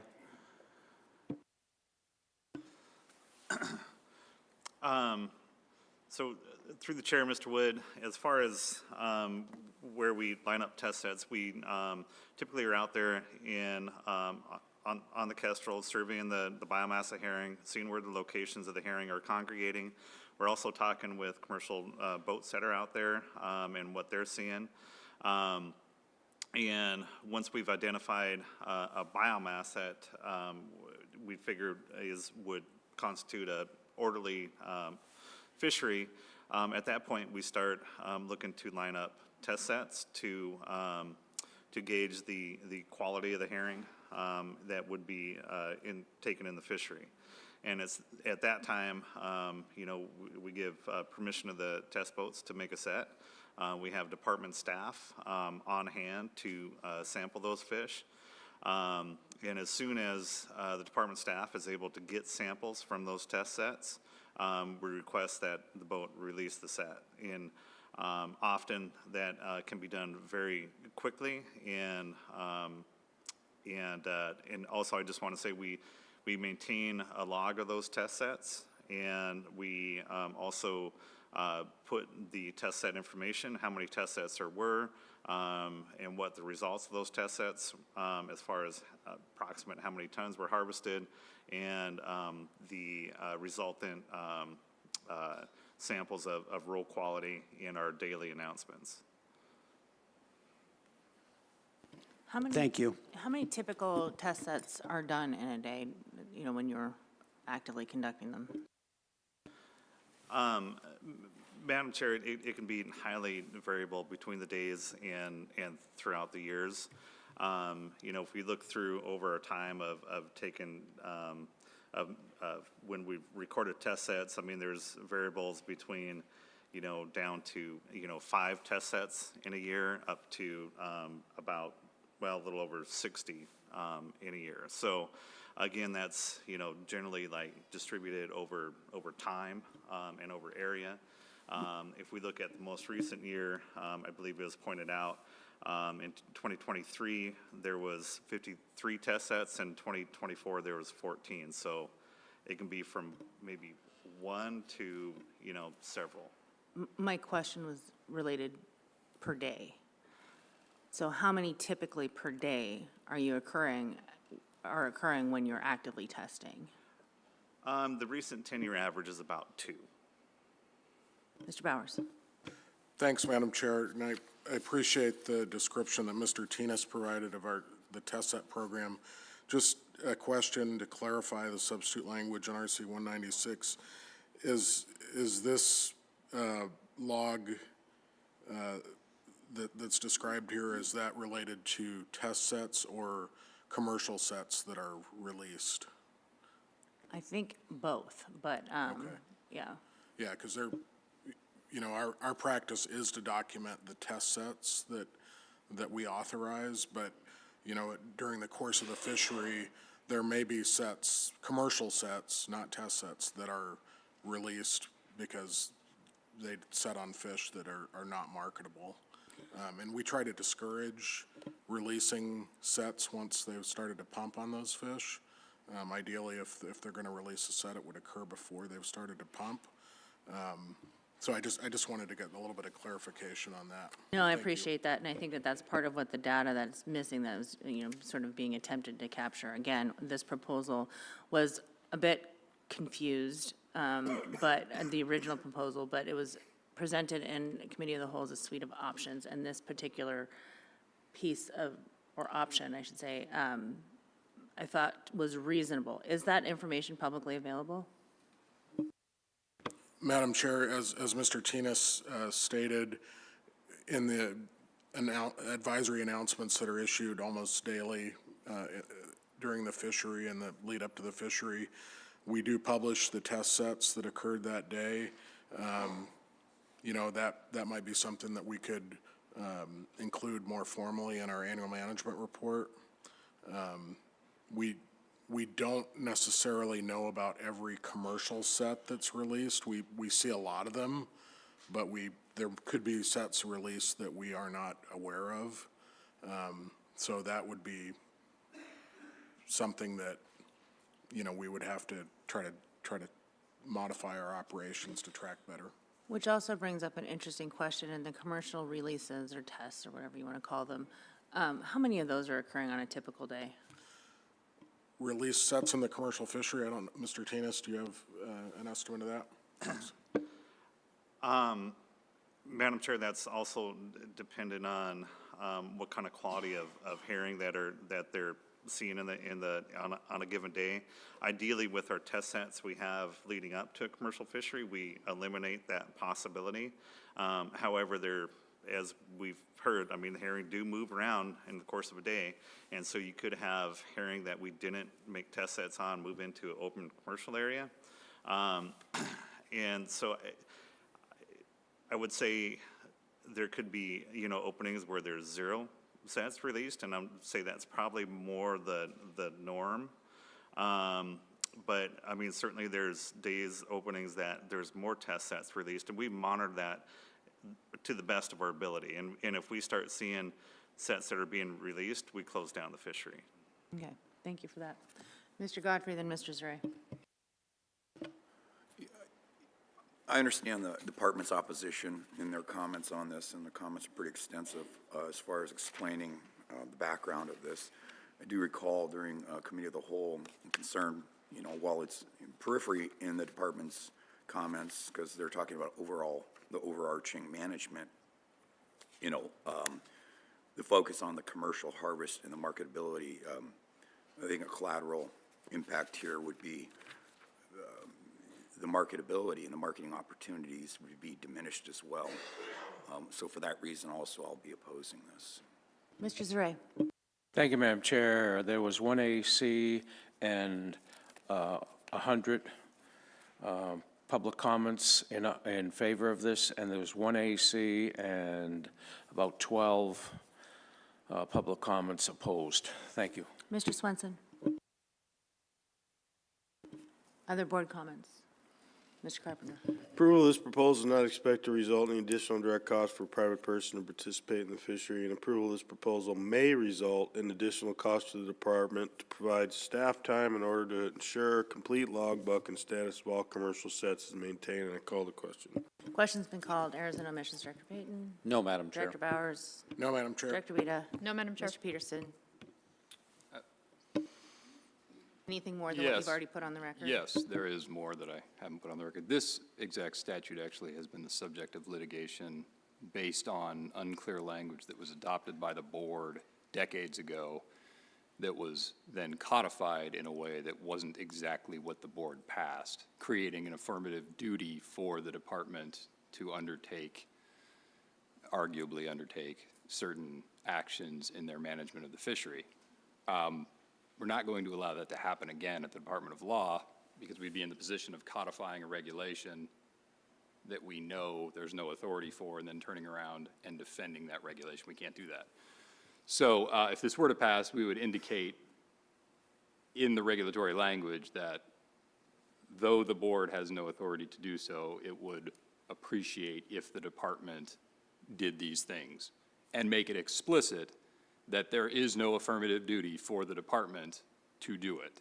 And I'm not saying that to be difficult, I'm saying that to avoid litigation. Understood, which is why I characterized it as a request.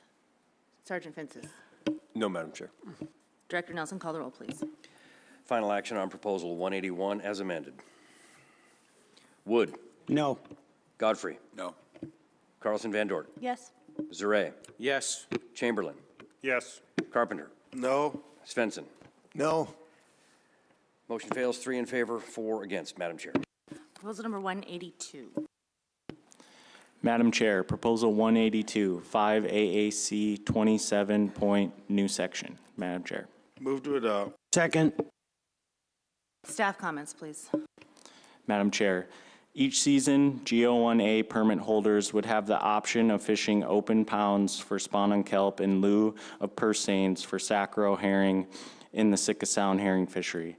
Permit holders may only fish one gear type each year, and participants in the spawn and kelp fishery would need to register with ADF&G prior to March 1st. This proposal was brought to the board in 1997, 2003, 2015, and 2022. And the main concerns discussed during those meetings were that the spawn on kelp fishery in Sitka Sound would compete with the same areas as the subsistence harvesters, causing conflict with the user groups, and also how this would be implemented with CFEC. The department is neutral on this allocative proposal. Under current regulations, if an SOK fishery were established in Sitka Sound, only permit holders of L21A permits would be able to participate.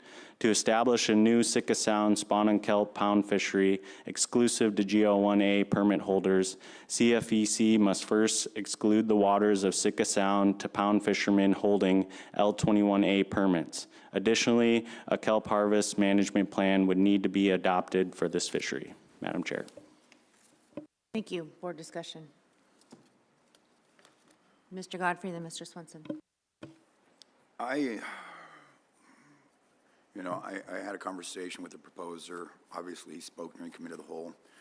I heard some concerns during committee of the whole along the lines of a new fishery, even just confined to a new gear type.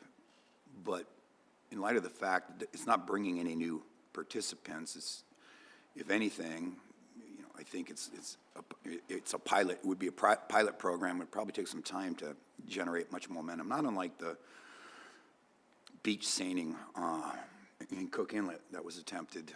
So you're talking about, what we're discussing here is taking current permit holders and giving them another way to harvest, probably in a much more low impact way at that, most certainly more low impact. And I'm all for experimental out of the box approaches like this. So I'm in support of this. It may or may take off if it passes, but it's as a kind of an exploratory kind of test gear operation. I think it's something I always appreciate the ingenuity and out of the box approaches, doing things differently than has always been done. And I don't see much in the way of any collateral, downside here. Mr. Swenson. I would tend to agree with Mr. Godfrey. I like the idea that the herring come in and lay their eggs, and then they get to go back to the ocean and do their thing. And it doesn't, it's not killing the herring. And that's, to me, that's, and I think it's such a forage fish for all the other fish that I think we need to think about, hard about saving these fish as much as we can. Thank you. Other board discussion, Mr. Zare. Thank you, Madam Chair. Initially I was kind of thinking the way the last two board members, but immediately after, after hearing from a lot of people out in the audience and stuff, I changed my mind totally. And I'd just like to note there were no ACs and almost no public comments in favor of this, and there were 2 ACs and over 100 public comments in opposition to this. And, yeah, I'll be a no vote on this one. Mr. Wood? Yeah, for the department, when you do this open pounding and you get the kelp, is the kelp that's being used from seed, or is they going out and harvesting the kelp to be used in the pound? Through the chair, Mr. Wood, it's natural occurring kelp, so it's harvested in using the other spawn on kelp fisheries as an example. There's areas we allow kelp harvest to take place. It's where natural occurring kelp is already grown up and in stock. So it's not by seed. They're not growing their own kelp. It has to be harvested from another area. We have restrictions on that. Obviously, within the area, there can't be. We designate areas where there isn't any known spawn, natural herring spawn that's occurring, and if there is, then they can't harvest that kelp from that area. So how much kelp ends up being harvested in Sitka Sound in a season? But both, just without even this fishery? Through the chair, Mr. Wood, there is subsistence harvest of raw and kelp that does take place in Sitka Sound. I believe that was covered in the subsistence report as far as how much that is. I don't recall off the top of my head, but it's, I would say, in the thousands of pounds. Director Weeder, do you have anything to add to that? Or Ms. Sill? Thank you, Madam Chair. I can tell you based on permits, just give me 1 second to find it because there is a permit for herring spawn on kelp in Sitka Sound, and it's averaged 2,970 pounds of roe on kelp by 55 permits over the last 20 years, I believe. Thank you. And follow up, Mr. Wood? Yep, thank you. So how many pounds would be required for a 60 by 40 pound? And just as a guess, maybe? Or blades? Like, I'm just wondering, is the natural harvest, is the kelp harvest going to be significant to create 4 separate beds for this proposal? Through the chair, Mr. Wood, I don't know how many pounds of kelp that would entail. Typically, if we look at the other spawn on kelp fisheries, we limit those fisheries by how much kelp they can add into their pounds by the fronds of kelp. So that's what the limitations are. So it just depends on how this management plan would be set up as far as allowances of how much kelp can be used within the open pounds. Did the department ever consider like how much pounds of kelp would have to be harvested to be used for this? Because it seems like if it's a significant amount of kelp, then that is potentially one of the larger impacts of this among some of the other things that kind of are around it. Mr. Meredith, do you? Through the chair, in our staff comments, we do have some estimates for kelp, but the kelp for the fisheries harvested from Sea Otter Sound in District 3, there was 5 tons of kelp. 5 tons of kelp was harvested and deployed in 1998 and 4.5 tons in 1999, and that was with in use in those 2 experimental pounds back in the late 90s in 1998 and 1999 seasons.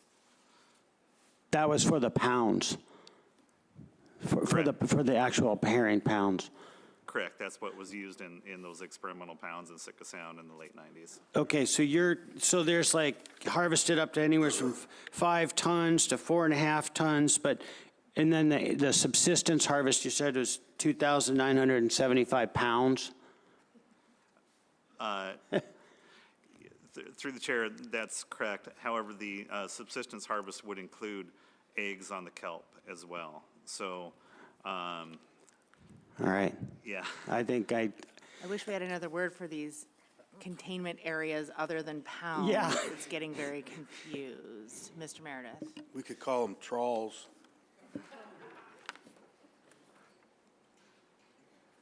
Mr. Meredith, let's keep us on track here.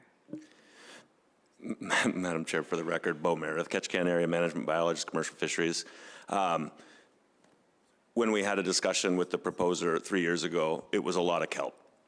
Given the life history of Macrocystis and the means that they're harvesting this kelp, you know, they harvest at the surface, you whack off a chunk at the surface, that kelp survives and grows. And we did some experimental removal studies in the 80s, late 80s, 90s in the Ketchikan area, where we basically clear cut a macro area and then did subsequent aerial surveys, and there was no noticeable difference after 6 months to a year in those macro beds.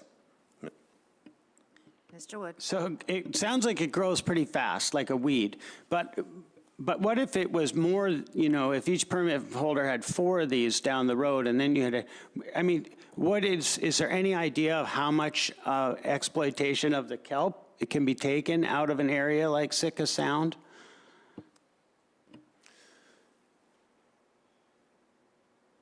Not really, Mr. Wood. And like Mr. Tinas said, there are closed areas for where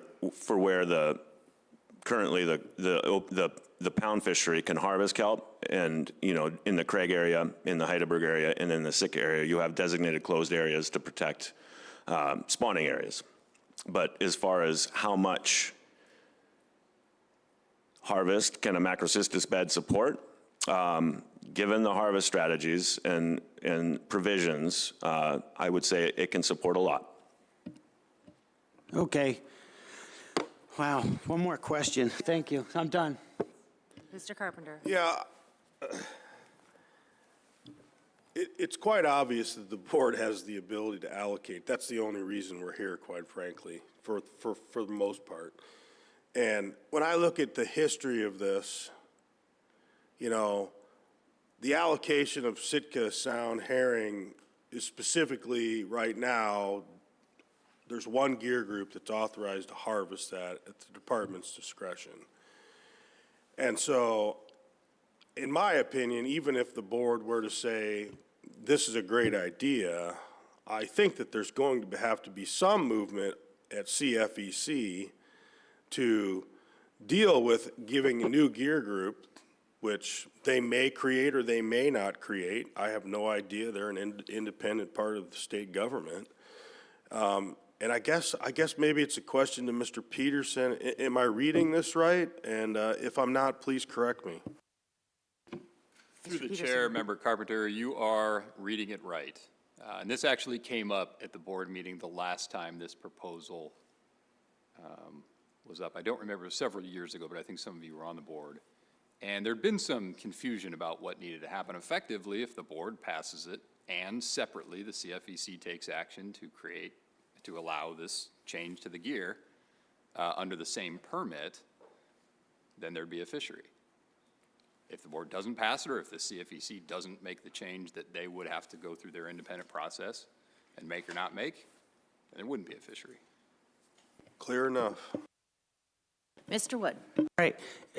Could there be a commissioner's permit or something, just like the, Member Godfrey mentioned the beach seine thing? Is there anything that could be worked with that?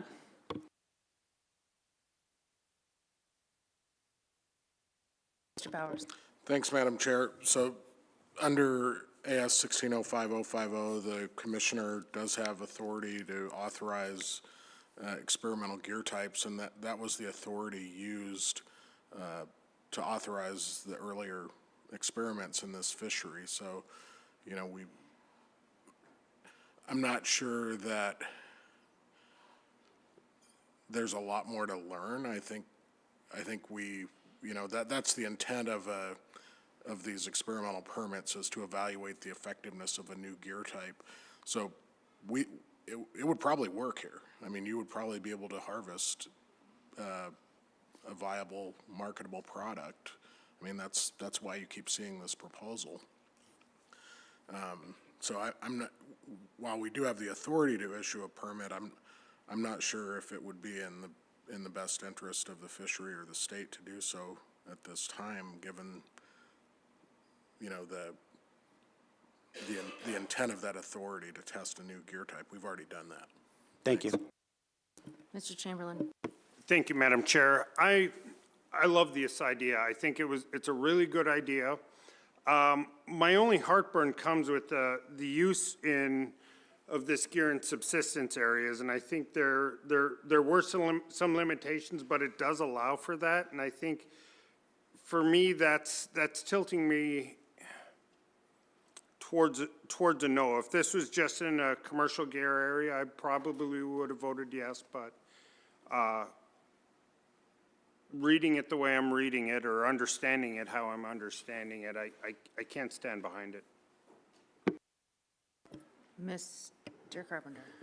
Yeah, I'll reference my subsistence review for this particular area and prior proposals. Approval of this proposal is not expected to result in additional direct costs for a private person to participate, and approval of this proposal is not expected to result in additional direct cost to the department, and I'd call the question. I'll just put a couple thoughts on the record. So, I mean, CFEC can do this. We heard from CFEC during committee that they would appreciate clear direction from the board about whether or not the board wanted to create this fishery or not. We can do that. It is,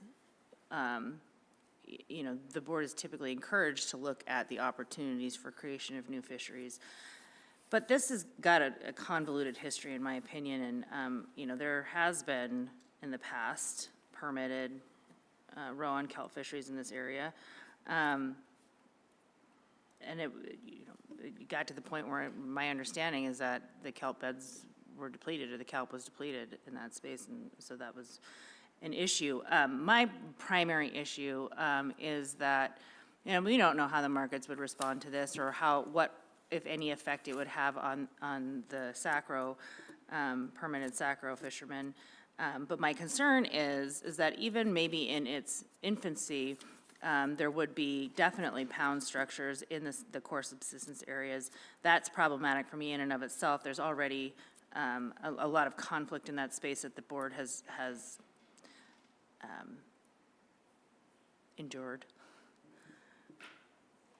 I'm not interested in creating more conflict, and if there was interest over time, there's a limited amount of space where these pounds, I think, would be successful, and I think we would just be setting up a situation where the conflicts would deepen and become even more divisive, and for that reason, I'm not going to be supportive of this, although I appreciate the tenacity and the ingenuity of the proposer in trying to get this through.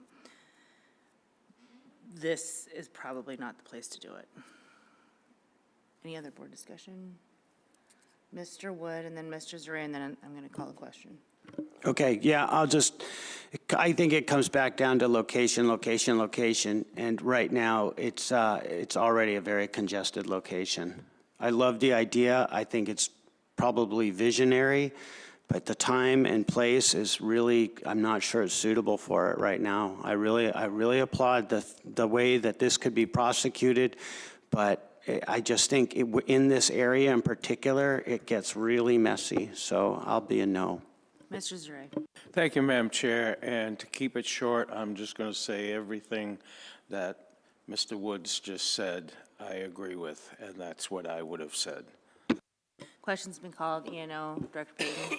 No, Madam Chair. Director Bowers. No, Madam Chair. Director Rita. No, Madam Chair. Mr. Peterson. No, Madam Chair. Sergeant Fences. No, Madam Chair. Director Nelson, call the roll, please. Final action on proposal 182. Godfrey. Yes. Wood. No. Chamberlain. No. Zare. No. Carpenter.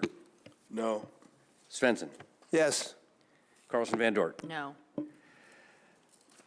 Motion fails, 2 in favor, 5 against. Madam Chair.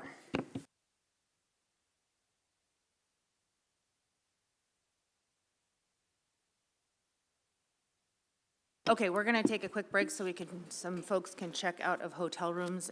So we'll come back on the record about 11 o'clock. Thank you.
Okay, welcome back. We're back on the record. The time is 11:07. We're going to resume deliberations of Group 6. We're at Proposal 183. Proposal 183, please. Madam Chair, for the record, my name is Anthony Wallach. Proposal 183, 5 AAC 27.185, Management Plan for Herring Spawn on Kelp in Pounds Fisheries in Sections 3B, 12A, 13C, and District 7. Madam Chair. Move to adopt. Second. Staff comments, please. Madam Chair, L21A permit holders would be allowed to fish open pound gear in sections 13A south of the latitude of Point Cackle and in section 13B north of the latitude of Aspid Cape, except for Whale and Necker Bays. The presence of pound structures on the grounds could compete for the same area and shoreline as subsistence herring row-on-branch fishery, causing conflict among these users. The department is neutral on this allocative proposal. If the board adopts this proposal, the department is confident that the regulatory program can be adopted to adequately monitor and manage the fishery. Basic parameters that govern the existing spawn-on kelp fisheries would also need to be determined. Due to the potential for conflict among user groups over harvesting areas, if the board chooses to adopt this proposal, it may wish to consider if reasonable opportunity is still provided for subsistence uses. Madam Chair. Thank you. Board discussion. I am going to just say that this is I don't think a particularly reasonable proposal, and I will not be supportive of it, and there's overwhelming opposition to this from members of the public. There was only a couple folks, one that wanted to amend and one that was in support. So I will not be supportive of this proposal. Mr. Wood? Yeah, for all the reasons the chair just mentioned, I'm not in support either. I'd also note that the Petersburg AC was opposed, and so wasn't public comment from the Sitka tribes opposed to this as well. We had a discussion just a little bit ago about potential conflicts of pounds and subsistence areas, and this just is way worse. Any other board discussion?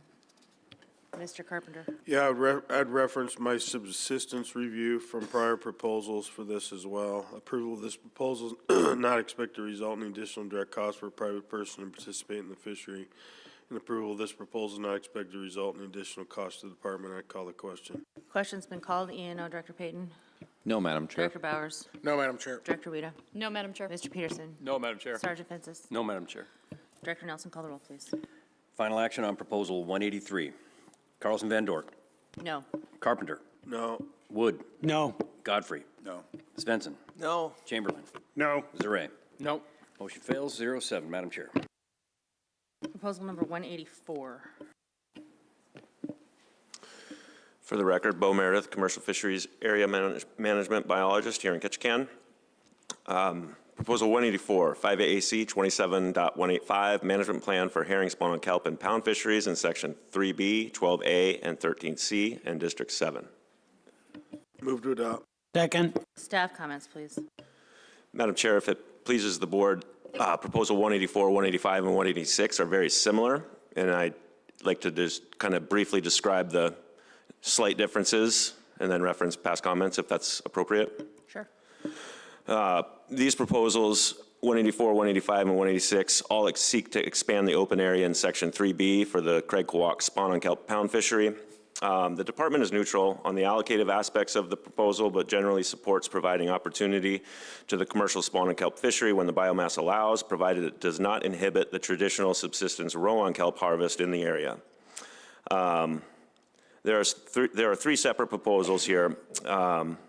Proposal 184 describes an extension to Port Mirabilis, including Doyle Bay, and expand from Point Amagira to Point Providence.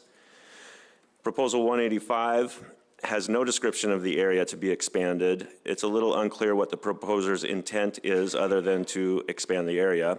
And then Proposal 186 has a defined description of the proposed expanded area, and it's shown along with Proposal 184 in Figure 184-1.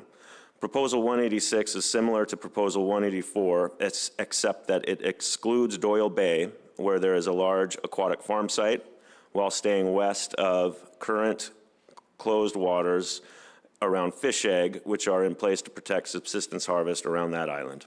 Madam Chair. Thank you. Board discussion.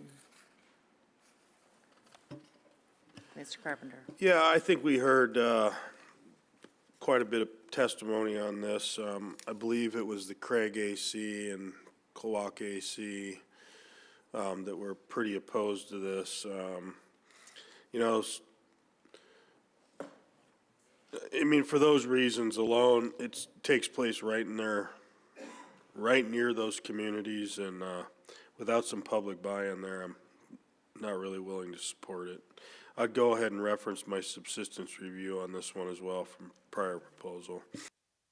Thanks. My committee of the whole noted that the Craig testimony was that it was, I think, directly in front of the community of Craig, and there was a lot of traffic that would present a lot of conflicts. And so I think that the area being requested is probably not the greatest, and I would have preferred to see it being a little bit more, I guess, a little bit smaller. Mr. Wood. Yeah, once again, I think these are great ideas and would really like to help make them happen, but just the proximity to other user groups already create kind of a crowded area, potentially user conflicts. So with that, and the fact that ACs were opposing it, I as well will be in opposition. Mr. Carpenter. Approval of this proposal is not expected to result in any additional direct cost for a private person to participate in the fishery, and approval of this proposal not expected to result in any additional direct cost to the department. I call the question. Question's been called. E&O. Mr. Payton. No, Madam Chair. Mr. Bowers. No, Madam Chair. Dr. Rita. No, Madam Chair. Mr. Peterson. No, Madam Chair. Sergeant. No, Madam Chair. Director Nelson, call the roll, please. Final action on Proposal 184. Zaret. Nope. Chamberlain. No. Godfrey. No. Svensson. No. Wood. No. Carlson Van Dort. No. Carpenter. No. Motion fails, 0-7. Madam Chair. Proposal number 185. Proposal 185, 5AAC 27.185, management plan for herring spawn on kelp and pound fisheries in sections 3B, 12A, and 13C, and District 7. Madam Chair, move the board take no action on proposal 185 based on its action taken on 184. Second, and ask for unanimous consent. Hearing no objection, the board will take no action on proposal 185. Proposal 186. Proposal 186, 5AAC 27.185, management plan for herring spawn on kelp and pound fisheries in sections 3B, 12A, and 13C, and District 7. Madam Chair, move the board take no action on 186 based on its action on 184. Second that, and ask for unanimous consent. Hearing no objection, the board will take no action on proposal 187. Proposal 188. Sorry, proposal 187. My mistake. Proposal 187, 5AAC 27.130, lawful gear for southeastern Alaska area. Move to adopt. Second. Staff comments, please. This would allow spawn on kelp permit holders to wrap an extra layer of no less than 7-inch webbing around their existing pound structure in an attempt to provide additional protection to the pound structure and the spawn on kelp product. The department is neutral on the gear modification proposal. Modifying the pound structure to better protect herring is unlikely to impact fishing efficiency or practices. However, it may reduce the need for fishermen to seine additional herring following predator-related losses. If the proposal is considered, clear, concise language is needed to eliminate any confusion on how the additional webbing is attached to the pound structure, the need to eliminate the potential for web billowing around the structure, potentially creating a navigational hazard or impacting the ability for department staff and AWT to access the structure. And I would also welcome any comments AWT may wish to provide. Thank you. Sergeant? Yeah, thank you, Madam Chair. I'm Sergeant Mark Finfish for the record. I did reach out to NOAA this morning, and they felt that they needed to be involved with this because of any marine mammal deterrent and the potential entanglement issues that happen with that. They did add on what they were telling me that if a fisherman were having problems with marine mammals, they have a protective resources division, which helps fishermen, anybody with like nets in the water, deal with their issues. And they have worked with places like the Sarah hatcheries in the past where there are nets in the water. so they just wanted to add that there are other options right now. We're not opposed to the idea, but we just think that some more lines probably need to be, or some more things need to be addressed before the board passed that. Thank you. Mr. Wood? Yeah, I'm not sure what this proposal's going to do. It looks like a grizzly bear going through a screened-in porch. I'm not sure it'll really solve the problem. So hard to say, hard to be really in support of it. Yeah, I'm reluctant to support it too. I mean, aside from the issues brought up by wildlife troopers, but there's no description of what webbing means. I mean, unless the department has a definition for webbing, but this could be all kinds of things. Would it be monofilament? Is it like seine webbing? What is this? And I don't know. Is there any indication that you have or any definition that the board should be aware of? Yeah, Madam Chair, the only description here is no less than 7-inch webbing. Thank you. Mr. Wood? So you could use chain link fence?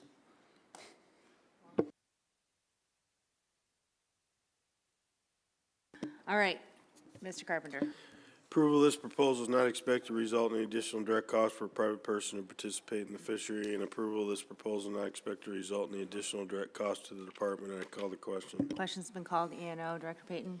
No, Madam Chair. Director Bowers? No, Madam Chair. Director Weta? No, Madam Chair. Mr. Peterson? No, Madam Chair. Sergeant Pincus? No, Madam Chair. Director Nelson, call the roll. Final action on proposal 187. Svensson. No. Wood. Nope. Chamberlain. No. Carpenter. No. Carlson Van Dort. No. Zarray. No. Godfrey. No. Motion fails 0-7. Madam Chair. Proposal number 188. Madam Chair, for the record, my name is Anthony Wallach.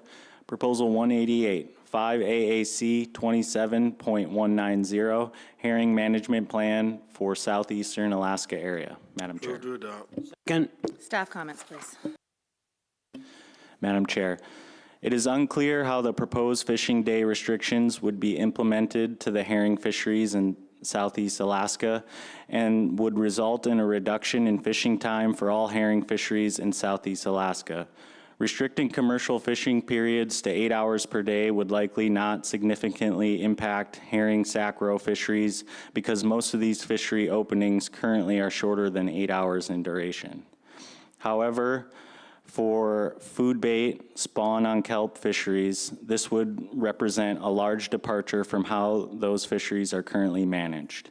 An observer program for the commercial herring fisheries would not alter the current management of these fisheries, but it is also unclear how the proposed observer program would be staffed and implemented. If non-confidential harvest data of incidentally caught fish are available, the department would be able to publish these data in appropriate fishery updates. The department opposes the proposed time restrictions and observer requirement aspects of this proposal. Limiting fishing time to the extent proposed would limit the department's ability to manage the Sitka Sound sac roe fishery to achieve spatial and temporal distribution dictated in regulation or achieve daily harvest targets and the GHL. This would also eliminate the potential for a successful winter food and bait fishery and spawn on kelp fishery in the Craig Klawak area pound fishery. The department is neutral on the allocative aspects of this proposal. Madam Chair. Thank you. Board discussion. Mr. Carpenter. Yeah, this proposal's all over the place. Obviously, the board has taken action today. This really hamstrings the department's ability to execute the fishery in Sitka Sound. And the other aspect of it is, the impacts that it would have on other fisheries, food and bait, et cetera, et cetera. So for those reasons, I will be opposing. Mr. Wood, then Mr. Swenson. Yeah, thank you. Ultimately, I think that there's these proposals here before us are coming to the idea of being able to hear from different user groups on how the fishery is managed. And from what I have observed in Sitka in particular, it's really unique because the manager is interacting with the tribe. And I don't know how you can well, there's ideas on how to make that official, but the access to the department is large. And both online, in person, and I think anything that we do potentially to get in the way of how the department manage is important. The department listens. That's what this whole board stuff is about. They present us with a lot of ideas that sometimes we don't fully comprehend mathematically, but we take their word for it. I don't want to get in the way of them continuing to do the job that they're doing, and they still seem to be respectful and differential towards the other user groups without prioritizing the user groups. So with that, I'll just listen to other members. Mr. Swenson. Well, I'd have to agree with Mr. Wood and Mr. Carpenter, and the staff is, this is just a big, large encompassing thing, so I'm going to be against this. Mr. Zure. Thank you, Madam Chair. For the record, there were about 100, there were no ACs and about 100, no, excuse me. There were no ACs and about 100 public comments in favor, and there were 2 ACs and about 14 public comments opposed. Thank you. So I kind of tend to agree with Member Carpenter that this proposal seems to be kind of all over the place, to use his terminology, I think. And the other thing is that, you know, this has the potential to cut out 75%, if not a little bit more, of the fishery time. I can't be supportive of that, certainly not at this time. The other aspect of this that was confusing to me was the reference to bycatch. And I don't quite know what the reference to bycatch means. Typically, that means non-targeted species, but there was no explanation in the proposal as a justification. So I won't be supportive of this either. Any other board discussion? Mr. Carpenter. Yeah, I'd reference my subsistence review from prior proposals for this. Approval of this proposal is not expected to result in additional direct cost for a private person to participate. Approval of this proposal would result in additional cost for the department to develop and implement an observer program for herrings in Southeast Alaska, and I'd call the question. Question's been called. Director Payton? No, Madam Chair. Director Bowers? No, Madam Chair. Director Weta? No, Madam Chair. Mr. Peterson? No, Madam Chair. Sergeant Fences? No, Madam Chair. Director Nelson, call the roll, please. Final action on Proposal 188. Chamberlain. No. Carlson Van Dort. No. Zare. Nope. Svensson. No. Godfrey. No. Carpenter. No. Wood. No. Motion fails, 0-7. Madam Chair. Proposal number 189. Madam Chair, Proposal 189, 5 AAC 27.132, sane specifications and operations for southeastern Alaska area. Madam Chair. Move to adopt. Second. Staff comments, please. Madam Chair, this would reduce the efficiency of the purse seine herring fisheries by an unknown amount. In doing so, it would likely that this would increase the duration of the commercial fishing activity to harvest the guideline harvest level for each individual fishery. It is unlikely reducing the maximum length of a herring purse seine would lead to more precise fishing or a reduction in the amount of release sets in a fishery. The department opposes this proposal. Reducing the length of herring purse seines would result in a decrease in efficiency, causing more sets to be made to harvest the same amount of herring. Madam Chair. Mr. Carpenter. Yeah, I think this proposal does the exact opposite of what was being asked for earlier, specifically in regards to test sets. If you cut the length of that net in half in the department, especially when they're doing test for sets, you're going to try and put a 50-ton set in a 100-fathom net.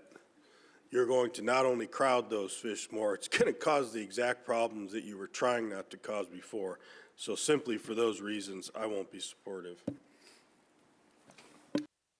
Yeah, I'm not supportive either. I mean, when that net goes around the fish, the whole point is to not crowd them and make them run or, deplete the oxygen in the net, keep them loose. And if all of a sudden you restrict that by half, you're making double the number of trips and potentially harming the fish even more, especially on the test sets. So I am not supportive.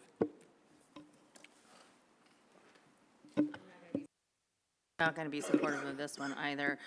In the proposal, it says that too many herring are being set on during a season, and that the nets deployed are massive. We just took action at this board about a couple hours ago that set a more conservative GHL and quota process, and the science does not indicate, the numbers do not indicate that that too many herring necessarily are being set on during a season. I realize that's a subjective statement in response to a subjective position, but based on the information that I have before me, I agree with the previous speakers that I think that this is going to exacerbate a problem that that the proposal is trying to address. Other board discussion, Mr. Chamberlain. So I had to double check the math on this one because it's been a long time since geometry. But yeah, by reducing the length of the seine by half, you're reducing the area fished by 75%. So I agree, and I think all of these things are going to lead to, to an extent, we do want an efficient fishery as long as it can be maintained. And this just seems to put up an artificial hurdle to prosecuting this fishery without a biological basis to do so. So for that reason, I will be opposing. Mr. Carpenter. Approval of this proposal may result in an additional direct cost for a private person to participate in the fishery in order to modify purse seine nets to become compliant with the 100 fathom maximum length. Approval of this proposal is not expected to result in the additional direct cost to the department, and I call the question. Question's been called. Director Payton. No, Madam Chair. Mr. Bowers. No, Madam Chair. Dr. Weedo. No, Madam Chair. Mr. Peterson. No, Madam Chair. Sergeant Fences. No, Madam Chair. Mr. Nelson, please call the roll. Final action on Proposal 189. Carpenter. No. Zare. No. Godfrey. No. Carlson Van Dort. No. Wood. No. Svensson. No. Chamberlain. No. That motion fails, 0-7. Madam Chair. Proposal number 190. Madam Chair, for the record, Troy Tinas, Proposal 190, 5AC, 27.190, Herring Management Plan for Southeastern Alaska area. Move to adopt. Second. Staff comments, please. This proposal would require the department to manage herring fisheries without specific regulatory direction. The department would continue to be a sole management entity as the Board of Fisheries does not have authority to give management authority to another entity or direct the department to co-manage a fishery. The department manages fisheries under regulations adopted by the board. The department opposes this proposal because it removes the basic management plan for managing Southeast Alaska herring. Removing the management plan from regulation will result in the department managing fisheries without a plan that has gone through many years of public process. The department would prefer to manage fisheries under management plans that have been developed through a public process that all entities, including tribal entities, can participate in, and I'll defer to the Department of Law for additional comment. Mr. Peterson. Well, Madam Chair, I think that was accurately conveyed. The board doesn't have authority to force the department to enter into a co-management agreement, and that would be, even if the department wanted to, that would be the subject of another legal issue. So. Thank you. Board discussion. Mr. Bowers. Thanks, Madam Chair. I just had a statement from Commissioner Vincent Lang that he asked me to read since he has to be away on other business. And since there was discussion in Committee of the Whole about the past memorandum of agreement that the state and the Sitka tribe had entered into, I just wanted to pass along Commissioner Vincent Lang's remarks on that matter. So bear with me, I'll be brief. I'm sorry I cannot be with you today. I'm the current U.S. Chair of the Pacific Salmon Commission, and I am on my way to Portland for a meeting. I appreciated the heartfelt testimony and discussions this past week regarding herring in and around Sitka Sound. I learned a lot, and I understand the importance of herring culturally and as a food source. I am willing to continue the current processes being used to communicate preseason and in-season, which appear to be working. Further, I am interested in discussions where this could be improved. However, I'm not willing to agree to sign the proposed MOA with the Sitka tribe at this time.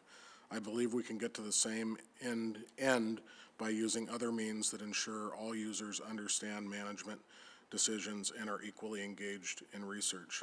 Again, thank you for your heartfelt discussions. I look forward to continuing them in the future. Thanks. Thank you, Mr. Bowers. Mr. Chamberlain. Yeah, this one is hard for me because I understand the importance of co-management to certain groups across the state. And where they're coming from,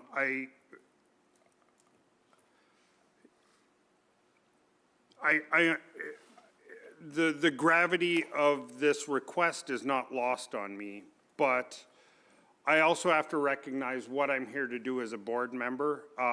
This is more, I hate putting it so bluntly, but it's a political decision, and the board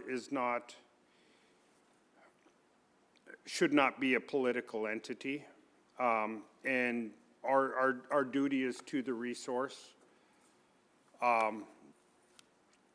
And just the inner lawyer in me is just saying, you know, it's more prudent to stay within our roles. While I deeply, deeply understand and appreciate all of the testimony that came in, and I agree with a lot, with the vast majority of it, that's not what the board does. That's what the commissioner does, and what the legislature does. So I prefer that we stay in our lanes on this one, and with the utmost respect to the tribes around here, I've learned an incredible amount. I've worked a lot with the leadership in the past, and have deep respect for them. But I don't think, you know, it's clear that this is not within our authority. So for that purpose alone, I will be voting no. Mr. Godfrey. I would echo what Board Member Chamberlain said. Our hands are tied, but you know, I'd love to see us get to a place in the state where tribes were able to do that, where they have historical claim and utilization of the resources. At the end of the day, them and their ancestors were here before statehood, before Russian occupation, and before anyone created arbitrary boundaries to call this a territory and then a state and put a flag in it.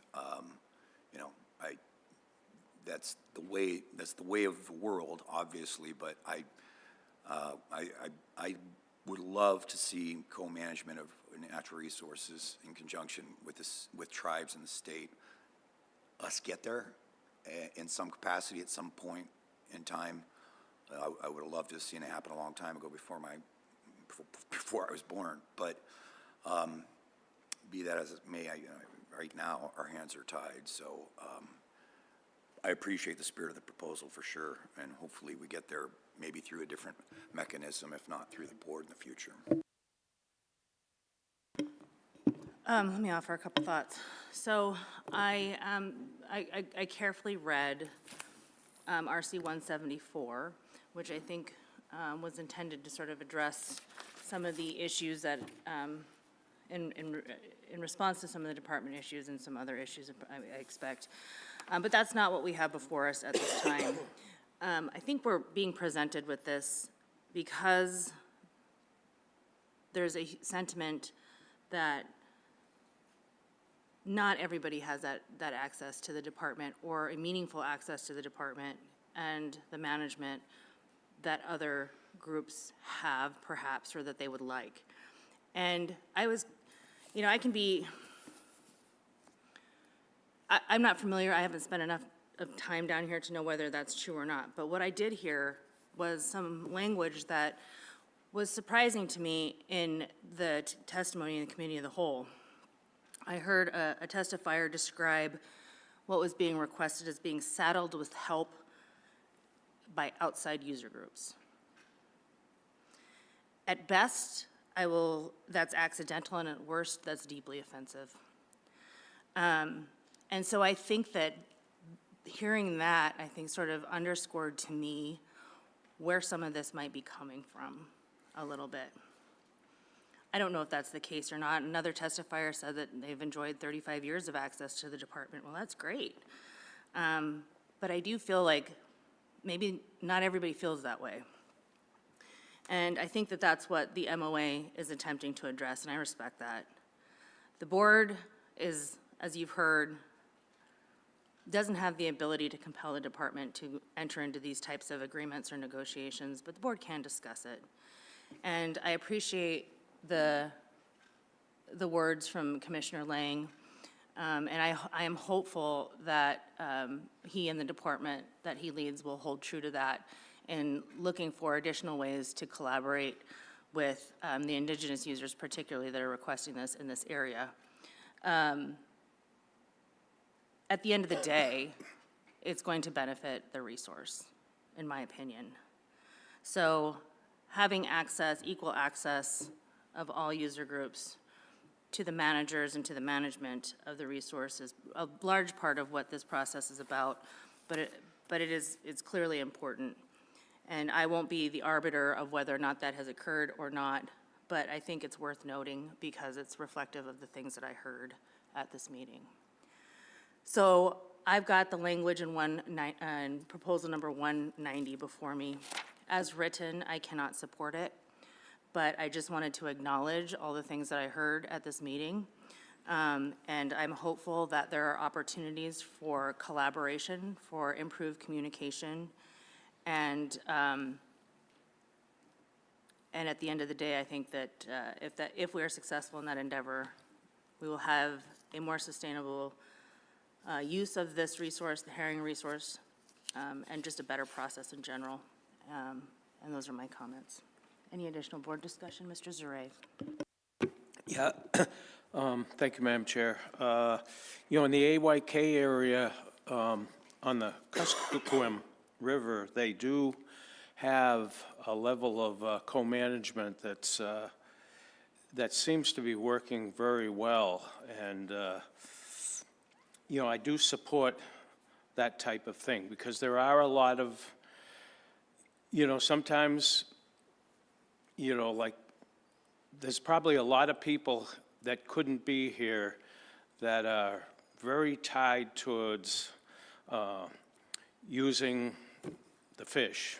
And they can't be here because they don't have the money, they don't have the means, and co-management does more, a co-management approach can, if done correctly, provide more of that for them. And so I'd like to, I like the idea of this very much, but as we've heard, we have this proposal before us to repeal the basic management plan for managing commercial herring fisheries in Southeast Alaska, and I, as a board member,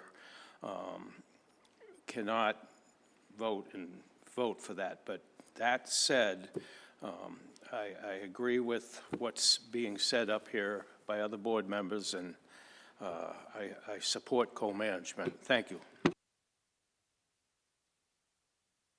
Any other board discussion? Mr. Wood?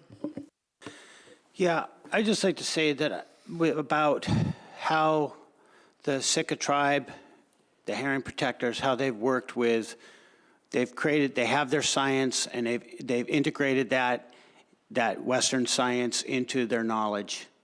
And taking your time to come here and talk to us and tell us these things and teach us these things, I can't thank you enough for that. It may seem sometimes like you're not being heard, but it's impossible to not hear you. And I mean, without a doubt, you are a force. And without that persistence, without that cooperation to continue to work with the department like you do in Sitka and blend that unity, you are being heard. I'm sorry it's not in a formal sense. And it appears that that's one of the hurdles we have right here is this formal sense, but it's not falling on deaf ears. And as time moves forward, I think clearly your voices are being heard because what you're saying is incrementally what's happening. Like we're trying to get more well, it appears more conservative with how we're running these fisheries as they get.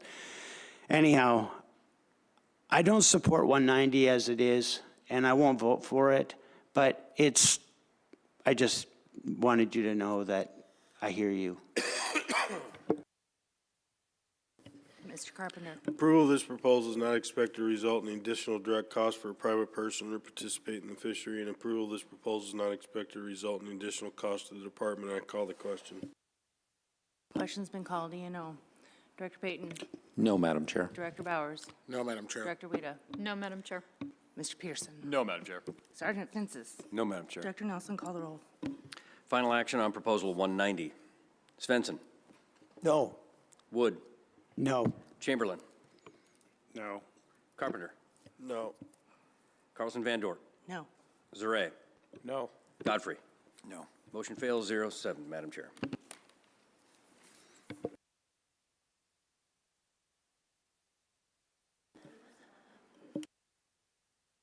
That concludes deliberations on Group 6, and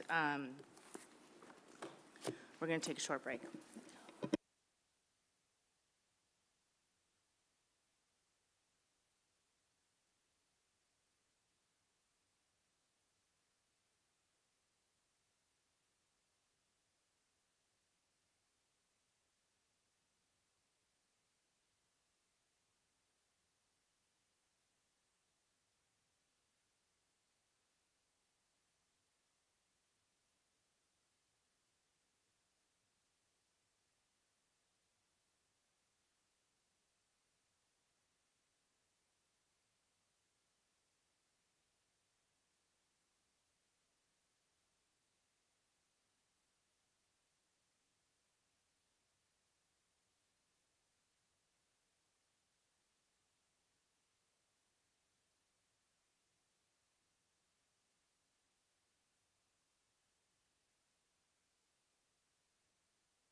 Okay.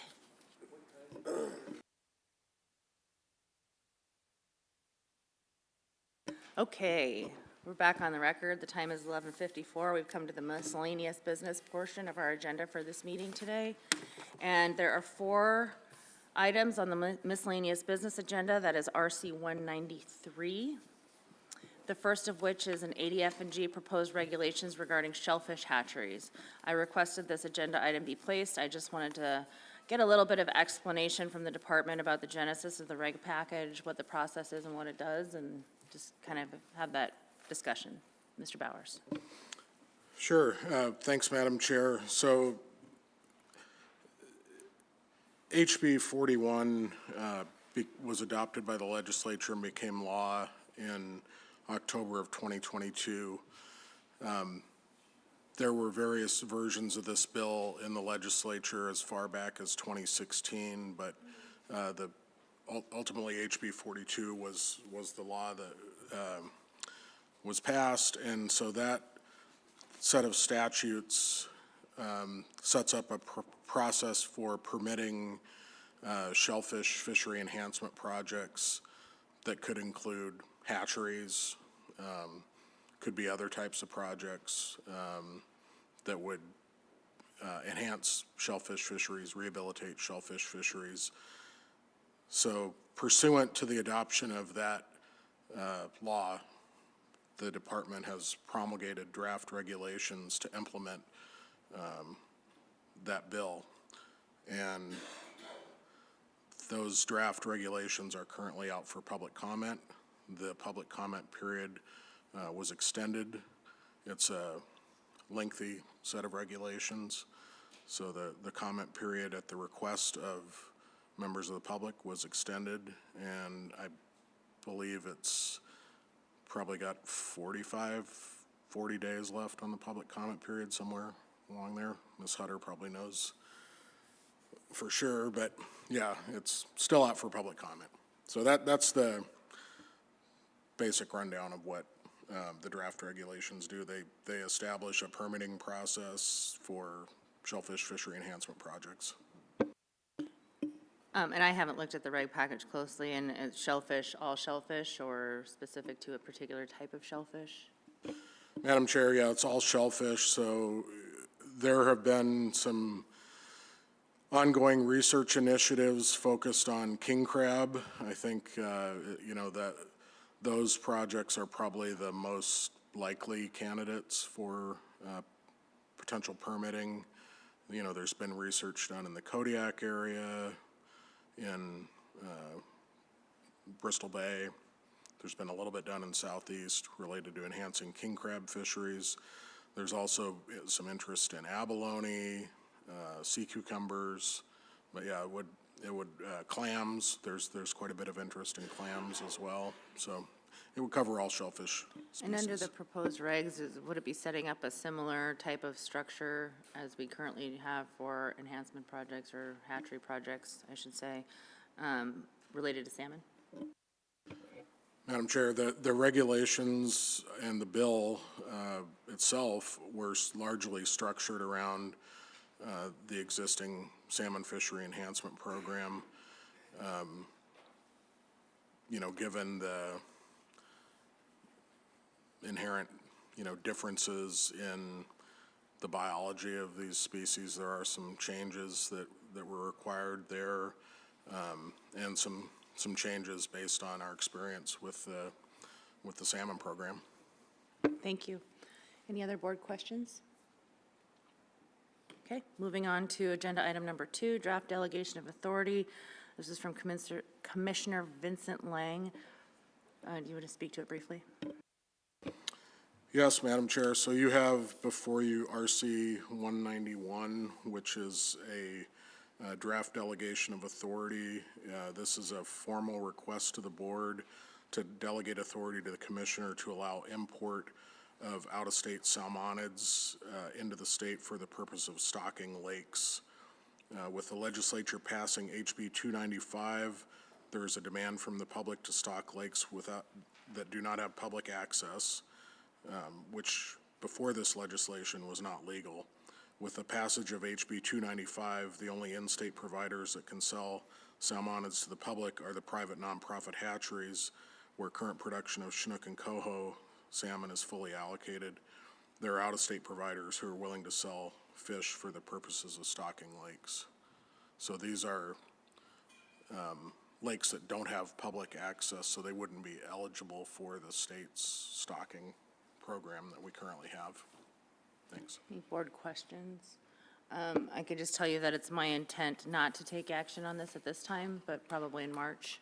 I think it would be good to have a little bit more robust discussion about precisely what that means, and it'd be good to have the commissioner present to do that. Mr. Wood? This is about, I'll read this more closely, but salmonids coming from out of state, so they've gone through already a hatchery program to make sure they don't have disease and stuff. Is that correct? Through the chair, Mr. Wood, yes. So there would be a permitting process to allow this, and so through the permitting process, there's a pathology review, genetics review. There could be stipulations placed on the species. You know, we could require that they are triploid fish that can't reproduce. Yeah, so it's through our fish transport permit process that we would use to authorize this.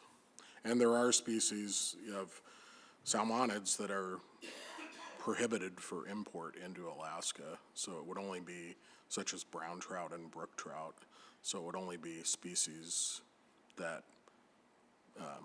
that could be brought in, you know, that aren't on a banned list, so to speak. Follow up? Okay, so, and this would be coming into isolated lakes where they can't get into a river system? Yeah, Category 1 lakes, yeah. Okay, thank you.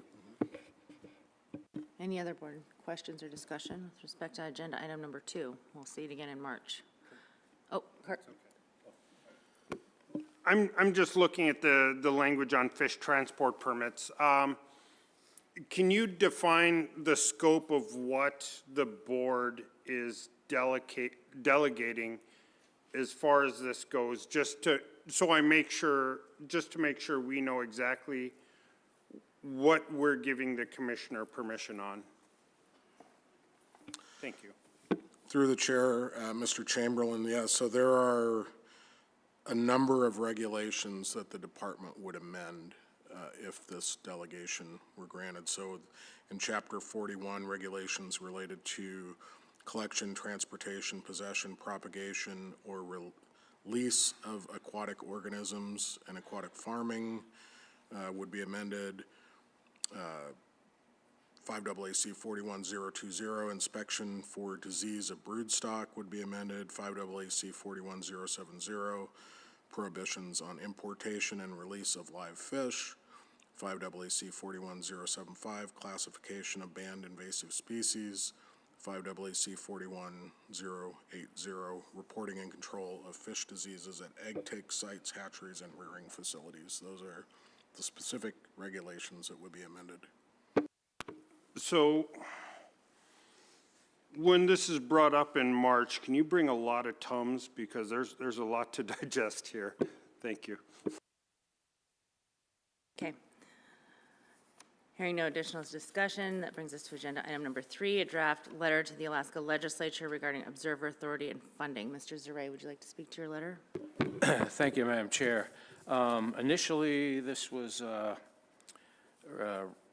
brought up in RC 102, and I worked on it with the people from Salmon State, Loretta Brown and Ryan Astolis, on a formal letter, and the formal letter, which we worked out and worked with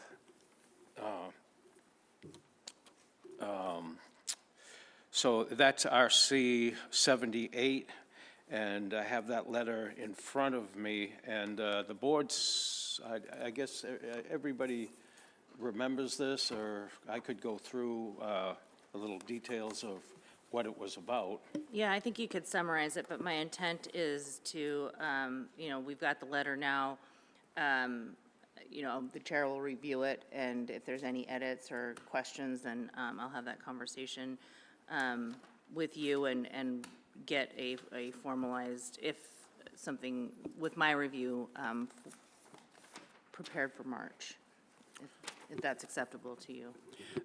That is perfectly acceptable, and the letter has been, you know, I have had Art look at this letter, and so, and it's, and the proposers from Salmon State also looked at the letter, so I think we're all set there, but yeah, go ahead. Okay. Thank you. Well, thank you for that, Members Ray. Yeah, I'd like to take some time to take a look at it, if it is something to be presented to the full board for consideration vote, and whether or not they want to advance it to the legislature formally. Thank you. Fine. Great. Very good. Thank you. Any other questions? All right. That brings us to item number 4, draft policy on remote participation by members at board meetings. Mr. Godfrey. Yeah, I had mentioned this in Cordova, and the acting chair had asked me if I'd be willing to draft up something. I think in my preamble, I essentially explained it, but I'll just elaborate a little bit on that.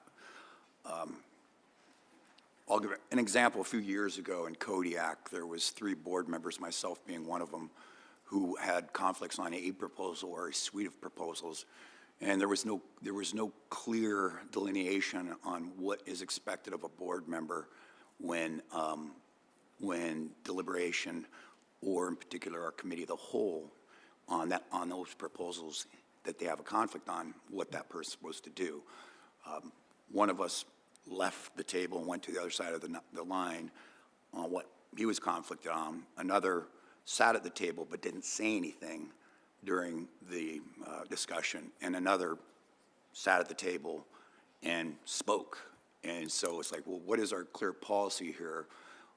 And I had that in mind when I thought about the fact that since COVID, we realized, hey, we have the technology and the ability to participate remotely, although it's certainly less than ideal. And I think the board needs to adopt a policy that you can or you cannot participate remotely, so that's not done on an ad hoc basis, it's that we're consistent, and we all know the expectations. You know, if we are ill but capable of looking at a computer but not being there or have a schedule conflict. So with that in mind, I put a policy down that would mitigate the abuse of that and limit someone, you know, to doing that once in a cycle, versus saying, yeah, you can participate remotely because it is less than ideal for reasons I laid out, that being access, being accessible to the stakeholders, really difficult to do if you're remote. So I would like the board to adopt a policy, and whatever it is, honestly, I don't care that much. I just want us to be consistent across the board in the event, because we've already done it. We've already had instances where a couple board members in the last year participated remotely, and an instance where a board member, that was me, was told I couldn't participate remotely. So this kind of willy-nilly scattershot approach makes no sense. And I don't think it's good for the confidence of the general public or board members not knowing what's the criteria for participating remotely or not. Okay. Thank you. Well, I think that that makes sense, and to that aspect, it is my intent to solicit public comment on the proposed policy, and we will take it up in March, and we will see if the public has any thoughts that they'd like to share or guidance with the board on how we take that up in the future. Any other board discussion? Mr. Swenson. Well, I don't know what you could do to a board member that said, hey, I'm not going to be there, I'll do it this way or that way because we're voluntary, but I would think that from my perspective, I'd have to be on my deathbed to not get to a meeting if I was ill, and I'd have to have one heck of a, you know, excuse for something else like a death or whatever it is. So that's kind of my perspective of it. Okay, we'll appreciate that, and we'll have a full discussion about it in March. And on the, you'll see it again under the March miscellaneous business agenda. Mr. Nelson. Madam Chair, I'll go ahead and put on the meeting page for all of our meetings, we usually have a miscellaneous section on there, so I'll put I can put those 3 items on there for this upcoming March meeting, the draft delegation that is RC 191 here, the draft policy on remote participation 192, and then I guess if we have a redraft of the letter to the legislature regarding observer coverage and funding, then that can go there once that's prepared as well. So just so the public's aware, the documents will be there, and you're welcome to comment on that meeting on those on those subjects. Thank you, Mr. Nelson. Any questions? All right. Brings us to board comments portion of the agenda. Maybe I'll just go down the table and offer the time. Mr. Godfrey. As usual, I'd like to thank staff. They did a stellar job making this, from my perspective, seem almost seamless. I'm always impressed with how prompt and capable they are with getting information to us and pivoting as they need to throughout these meetings. I will say a 13-day meeting on the road was an absolute grind. I do not think I've participated in a meeting that was as much of a grind as this one was, especially covering with all the material we did and all the different stakeholders that were here. But I would also like to thank the chair, because I think, quite frankly, it takes a unique personality and skill set to manage what you did for this many days as well as you did. And I don't envy you, but I think you do a pretty good job of keeping us on track. Thanks. Thank you, Mr. Godfrey. Appreciate that. Mr. Swenson? I'm up. No, that's all right. I have some of the same feeling Mr. Godfrey had. You know, I think the staff is, I mean, I rely on the AF&G staff, you know, to look at a lot of some of these things, because I don't, you know, we don't all have, you know, it's like coming down here and getting into the gooey ducks and all the bottom feeding crawly things and all the things we have to learn about. And I'm really helped by the staff, and I'm also very impressed with all the gals over there to get everything here and up. And I look at all this stuff and wonder, wow, that's quite an accomplishment. And I'm also the board, I think, has been great. The chair, Madam Chair, it's a tough meeting, and I wouldn't want to sit through another 13-day meeting if it could be helped. It would certainly be nicer to have it split into 2 meetings. And I want to also, I really appreciate Mr. Carpenter and his eloquent wordiness. And it helps also, because you guys are the most 2 experienced on the board, and it helps me sometimes in some of these decisions where I'm going, you know, I don't know much about this or that, and it helps when you guys put your 2 cents in. And finally, I don't want to drag this out, but finally, I've learned a lot down here in Southeast Alaska. The people are great, you know, all of them. Some of them don't like what your decisions, but that's okay too. I got along with pretty much everybody, and I appreciated all the information that I learned also. So thank you. Mr. Chamberlain. Thank you, Madam Chair. The logistics associated with a meeting like this,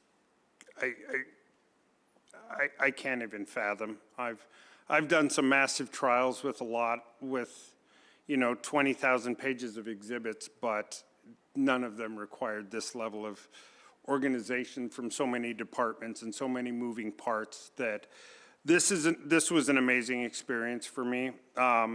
I want to thank the city of Ketchikan, all the people from Southeast, the Tlingit and Haida, and all the user groups, the aquaculture associations. We got to tour a hatchery beforehand, and that was a wonderful experience. And although we didn't see eye to eye, the aquaculture associations have been a delight to work with. As in the board members, my fellow board members have all been professional throughout. There's been genuine discussion, and everyone cares for deeply for this resource. On my personal experience, I leave somewhat frustrated. I walked in and I saw a fishery that's having trouble, but it's on me to find a way to do better and to try to work with that. And so I look forward to gaining more experience, learning from the other members on this board, and becoming a more effective board member. Thank you. Thank you, Mr. Chamberlain. Mr. Zare, any comments? Thank you, Madam Chair. Yeah, I'd just like to say the staff is impressive. They're asked a question, and how they can come up in the speed that they do with some really good science is pretty impressive. The members of the public, likewise, some of the science that I heard from members of the public and the things that they put together for us was likewise pretty incredible. Members of the board, without some of them, well, all the members of the board are smarter than me. That's all I can say. But I really like to thank them for helping me understand a lot of the fisheries and stuff like that, much like a lot of members of the public, helping me understand the fisheries so I could make the best vote that I could. And board support, so helpful, and with any little things I needed and stuff like that. And, yeah, just like to thank everybody. Quite an experience. Thank you. Mr. Wood. All right. I just want to thank the public and the staff that spent weeks ahead of time talking to me about all these different things and setting me straight. And then I'm always blown away at how the endurance of the staff here at these meetings at all levels within the department and staff. It's incredible, all the running around that happens. But without the public, this wouldn't be the same process. So to them especially, I extend a huge thank you. If it weren't for our chair and vice chair, we'd be rudderless and without a keel. So I really appreciate how these two have, Tom and Mart, have kept things in line. And lastly, I'd say I just feel like coming from a different part of this state and having the opportunity to learn about like another whole third of this state has been incredible. And especially a fishery like the troll fishery. And that was a major education for me.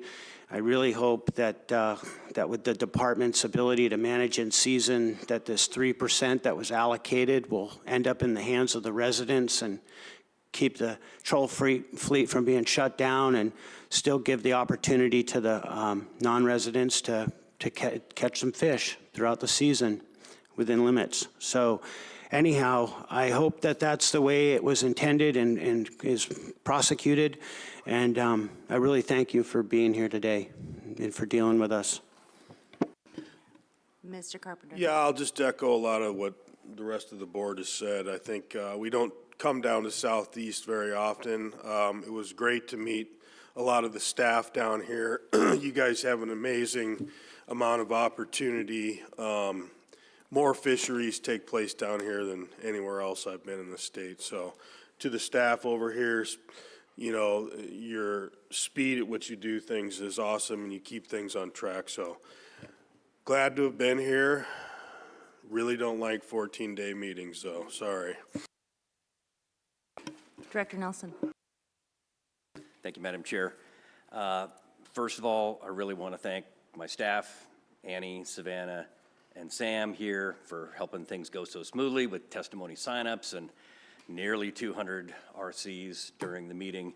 Also, I want to thank Layla, who's not here, but she, of course, helped put a lot of these binders and stuff together before we came to the meeting.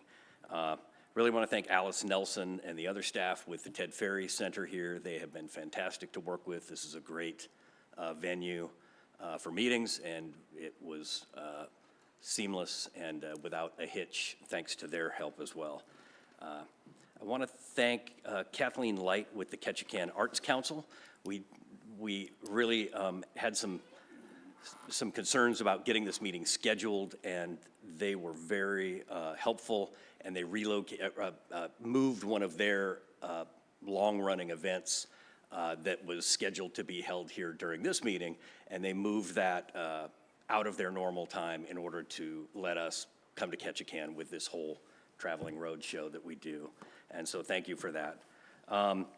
Really want to thank the local Fish and Game staff. They were a big help leading up to the meeting, and then during the meeting. I really especially want to thank Bo Meredith and Kim Vichy. Kim's been a huge help with getting a vehicle and some of the logistics of getting things sent here ahead of time, so a huge thanks to them. And of course, thanks to the community of Ketchikan. I look forward to getting back here in the future.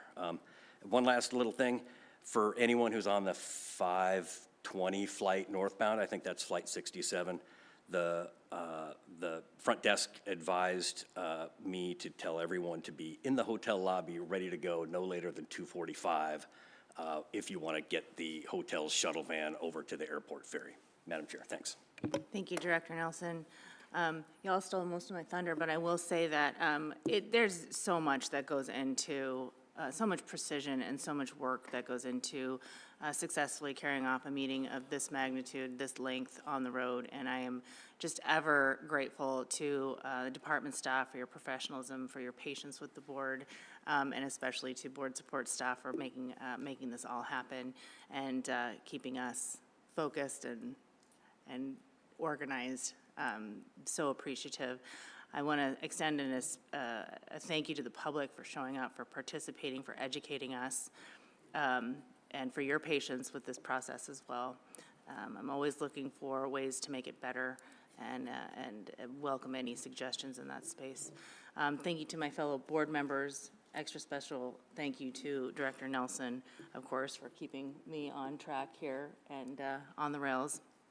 And I also wanted to just say to the community of Ketchikan, what a wonderful facility. In terms of the various meetings that I've had throughout the state, this particular space has been one of the most comfortable, the most conducive to carrying off a large, successful Board of Fisheries meeting. So I just wanted to extend my sincere gratitude for the warm welcome that we've received in the community, to the staff at the hotel who's been wonderful, you know, from the restaurants to the hotel staff to the hospitality staff there has just been just really great to work with, and I'm very grateful. And I think with that, I will close it out. And also want to acknowledge the work of the other agencies that come and sit through and guide us in this endeavor as well. Department of Law, Department of Public Safety, and Mr. Pappas is gone. But just want to say thank you for being here, and thank you for helping educate us as well about the work that you do, and keep us from getting into too much trouble. All right. Gunashish Hoa, and we are adjourned. Time is 12:23.